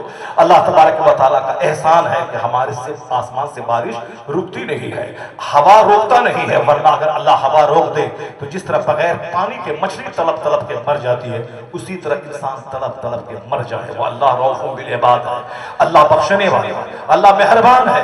اس لیے یہ جو اللہ کو گالی دیتے ہیں یہ بھی زندہ ہے، جو شراب زنا سود سے کاروبار کرتے ہیں، فجر کے ٹائم میں سب گھر میں سوئے رہتے ہیں، اگر اللہ پکڑ کرے گا تو سارے لوگ تو ایک ہی دن میں مر جائیں گے، آسمان سے پتھر گرے گا۔ جو کہتے ہیں کہ نہیں ہو رہا ہے، کیسے نہیں ہو رہا؟ یہ بتاؤ، یہ بھی رحمت ہے اللہ کی۔ اگر میرا دادا جس دن جھوٹ بولا اسی دن اگر اللہ اس پہ عذاب نازل کر دیا ہوتا تو نہ میرا دادا بچتا تو باپ میرا کہاں سے پیدا ہوتا، اور اگر باپ نہیں ہوتا تو میں کہاں سے پیدا ہوتا۔ اس کا مطلب احسان رب کریم کا کہ میرے دادا کے گناہوں پہ گرفت اللہ نے نہیں کی تو میرا دادا زندہ رہا، جب وہ زندہ رہا تو میں زندہ رہا، میں زندہ رہا تب میرے بچے زندہ رہیں گے۔ تو اس کا مطلب یہ نکلا کہ ہم اپنے ماں باپ کی وجہ سے پالے جاتے ہیں، نہ کہ ہم اپنے بچوں کو ماں باپ کو پالتے ہیں۔ یہ نظریہ رکھیں، یہ بڑا نظریہ رکھیں۔ یہ ساری باتیں معلوم کہاں سے ہوں گی؟ یہ ساری باتیں معلوم ہوں گی علماء کرام کا خطاب سننے سے، یہ ساری باتیں معلوم ہوں گی سرکار دو جہاں کی حدیث سننے سے، یہ ساری باتیں معلوم ہوں گی نیک لوگوں کی صحبتوں میں بیٹھنے سے۔ سرکار غوث اعظم کی صحبت میں 400 مولانا رہتے تھے، دوات اور قلم لے کے رہتے تھے، غوث پاک کی تقریر کو لکھتے تھے۔ آج 1000 سال کے بعد وہ ساری تقریریں کتاب کی شکل میں چھپ رہی ہیں۔ اگر وہ علماء کرام نہیں ہوتے تو غوث اعظم کی بات ہم تک نہیں پہنچ پاتی۔ اعلیٰ حضرت فاضل بریلوی رضی اللہ تعالیٰ عنہ نے 1000 کی کتاب، ایک قریب کتابیں لکھی۔ اگر علماء کرام نہیں ہوتے تو ان کتابوں کو ہم تک کوئی پہنچانے والا نہیں ہوتا، ان کتابوں کو تباہت کرنے والا نہیں ہوتا، ان کتابوں کو پرنٹنگ کرنے والا کوئی نہیں ہوتا۔ اور اگر آج علماء کرام بند ہو جائیں تو آنے والے وقت میں ڈیجیٹل جنازے کی نماز پڑھی جائے گی۔ کیا مطلب؟ وہی ٹیپ ریکارڈر آگے رکھ دیا جائے گا، اب وہی ٹیپ ریکارڈر میں جنازے کی نماز ہوگی، سارے لوگ سنیں گے۔ ماں باپ کے مر جانے کے بعد مدرسے کے بچے نہیں جائیں گے، وہ ڈیجیٹل قرآن خوانی ہوگی، وہی سورہ رحمان، سورہ واقعہ، اس کو لوگ سنیں گے، کہیں گے ہاں قرآن خوانی ہو گئی، اور دعا بھی اسی ڈیجیٹل طور پر لوگ کر لیں گے جو ٹیپ ریکارڈر میں کر دیا، وہی دعا ہو جائے گی۔ نہیں ہوگا۔ اگر قرآن کریم میں اگر آیت سجدہ ہے تو ٹیپ ریکارڈر سے اگر آپ نے آیت سجدہ سنا تو سجدہ واجب نہیں ہے۔ نماز آدمی کی جو اپنی اوریجنل آواز ہے اس آواز میں اگر تلاوت سنی جا رہی ہے تب سجدہ تلاوت واجب ہے، لیکن مائکروفون کی آواز پر نہیں۔ وہ صدائے باز گشت کی جنگل میں نے ایک بار ہو کہا تو کئی سیکنڈ تک وہ آواز پہنچتی رہتی ہے، یہ صدائے باز گشت ہے۔ مائکروفون میں بھی اسی طرح کی آوازیں گھومتی ہیں، اس لیے فوراً چھوٹی چھوٹی بات پہ مائک پہ نماز اسٹارٹ مت کروا دیجیے۔ آپ جمعہ کی نماز پڑھتے ہیں، جمعہ کی نماز سے زیادہ اہمیت گاؤں والوں کے نزدیک فجر کی نماز کی ہوتی ہے، ظہر کی نماز کی ہوتی ہے۔ بس ایک تھوڑا سا بہانہ ملا کہ وہابی دیوبندی ہو جائیں گے لوگ، اس لیے مائک پہ نماز شروع کر دیجئے، مصلی چھوٹ جائے گا، مصلی چھوٹ جائے گا۔ 40 سال سے میں نماز پڑھا رہا ہوں مسجد میں، اب مصلی کیسے چھوٹ جائے گا؟ اس کا مطلب ہے کہ ظالم طاقتور ہو گئے اور آپ 40 سال سے نماز پڑھ رہے ہیں، سنیت پر قائم ہے، اور آپ کو اچانک مائک پہ نکال کے پھینک دے گا۔ نہیں، اگر تم کہتا ہے مائک پہ نماز ہوگی تو ہم لوگ بھی جو 40 سال سے نماز پڑھ رہے ہیں، ہم لوگ بھی کہتے ہیں کہ مائک پہ نماز نہیں ہوگی، نہیں ہوگی۔ پھر تم ڈر تو جاؤ، کمزور کیوں بنتا ہے یار؟ بس تھوڑا پھس پھسا ہوا خواہش ہے کہ مائک پہ لہراتی ہوئی آواز آئے گی، اس لیے ایک بہانہ کوئی بولا اور پھر سے اسٹارٹ کر دیا۔ وہ آخری پوائنٹ، آخری مرحلہ ہے، آخری مرحلے میں اس کے باوجود بھی مائک کی خالص آواز پہ جو نماز پڑھے گا نماز نہیں ہوگی، نماز کے امام کی اوریجنل آواز چاہیے۔ ذرا غور سے سنیے میری بات، بیچ میں ایک بات آگے میں نے آپ تک پہنچا دی۔ علم دین کی وجہ سے ہی میرا سماج زندہ رہے گا، عالم کی وجہ سے ہی میری آبرو بچی ہے، مسلح بچا ہے عالم کی وجہ سے۔ آج ہندوستان میں یہ ماحول جو پیدا ہو رہا ہے کہ ہم مصطفیٰ کے لیے جان دے دیں گے، ہم مصطفیٰ کے لیے جان دے دیں گے، معلوم ہے یہ جذبہ پیدا کرنے والا کون ہے؟ 12 وفات کہنے والا آج عید میلاد النبی کہہ رہا ہے، ان کا مدرسہ بند ہو رہا ہے، عید میلاد النبی کی چھٹی ہے۔ جو میلاد النبی ماننے والا نہیں تھا، جو 12 وفات کہہ رہا تھا، لیکن آج اپنے مدرسے کے رجسٹر میں وہ عید میلاد النبی لکھ رہا ہے۔ کچہری بند ہے، عید میلاد النبی ہے، اسکول بند ہے، عید میلاد النبی ہے۔ اس زمانے میں احسان ماننا پڑے گا، اپنے اور بیگانے سب کو ماننا پڑے گا کہ 12 وفات کے کلچر کو عید میلاد النبی کے کلچر میں اگر کسی نے ڈھالا ہے تو اس کا نام امام احمد رضا خان فاضل بریلوی ہے، جس نے 100 سال پہلے کہا تھا کعبہ فرش والے تیری شوکت کا علو کیا جانے، خسروا عرش پہ اڑتا ہے پھریرا تیرا، خاک ہو جائے عدو جل کر مگر ہم تو رضا، دم میں جب تک دم ہے ذکر ان کا سناتے جائیں گے۔ اعلیٰ حضرت فاضل بریلوی نے سب سے پہلے عید میلاد النبی کا جھنڈا ہندوستان میں اٹھایا اور اس پر شان و شوکت سے اٹھایا کہ آج فکر رضا 100 سال کے بعد جوان ہو چکی ہے۔ آج کروڑوں مسلمانوں کے گھر پہ جھنڈا، ہاتھ میں جھنڈا، اسکول پہ جھنڈا، کالجز میں جھنڈا، اور قیامت تک جو جلوس محمد انڈیا میں نکلتا رہے گا اس کا صحرا امام احمد رضا خان فاضل بریلوی کے سر پہ جائے۔ انہوں نے سب سے پہلے عید میلاد النبی کی وکالت کی۔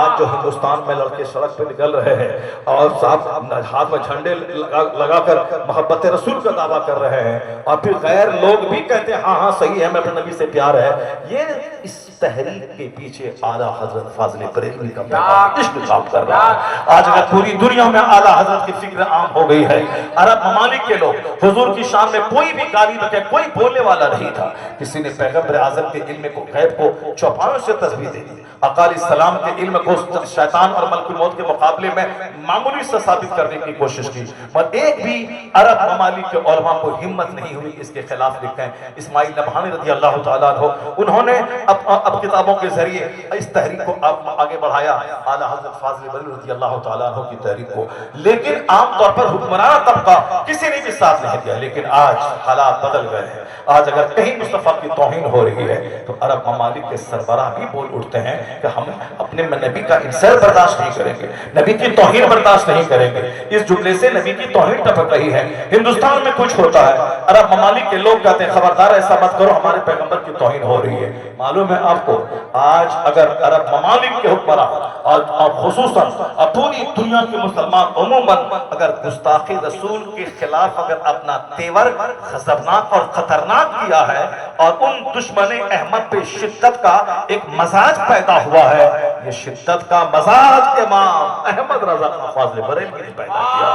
100 سال پہلے اعلیٰ حضرت نے کہا تھا دشمن احمد پہ شدت کیجیے، ملحدوں کی کیا مرفت کیجیے۔ آج اسی شعر پر عمل پوری دنیا میں دیکھا جا رہا ہے۔ تو تحریک رضا کو اور جوان ہونا ہوگا، ہر گھر میں پہنچانا ہوگا، اور جس مسلک اور جس مدرسے میں اعلیٰ حضرت کی تحریک کی تعلیم ہو رہی ہو اس کو پختگی دینی ہوگی، مضبوطی دینی ہوگی۔ میں خود کالج سے میں نے پوسٹ گریجویشن کیا ہے، انگریزی میں میں نے اناؤنس کیا ہے، میٹرک میں 400 بچوں میں ٹاپ رزلٹ میرا رہا،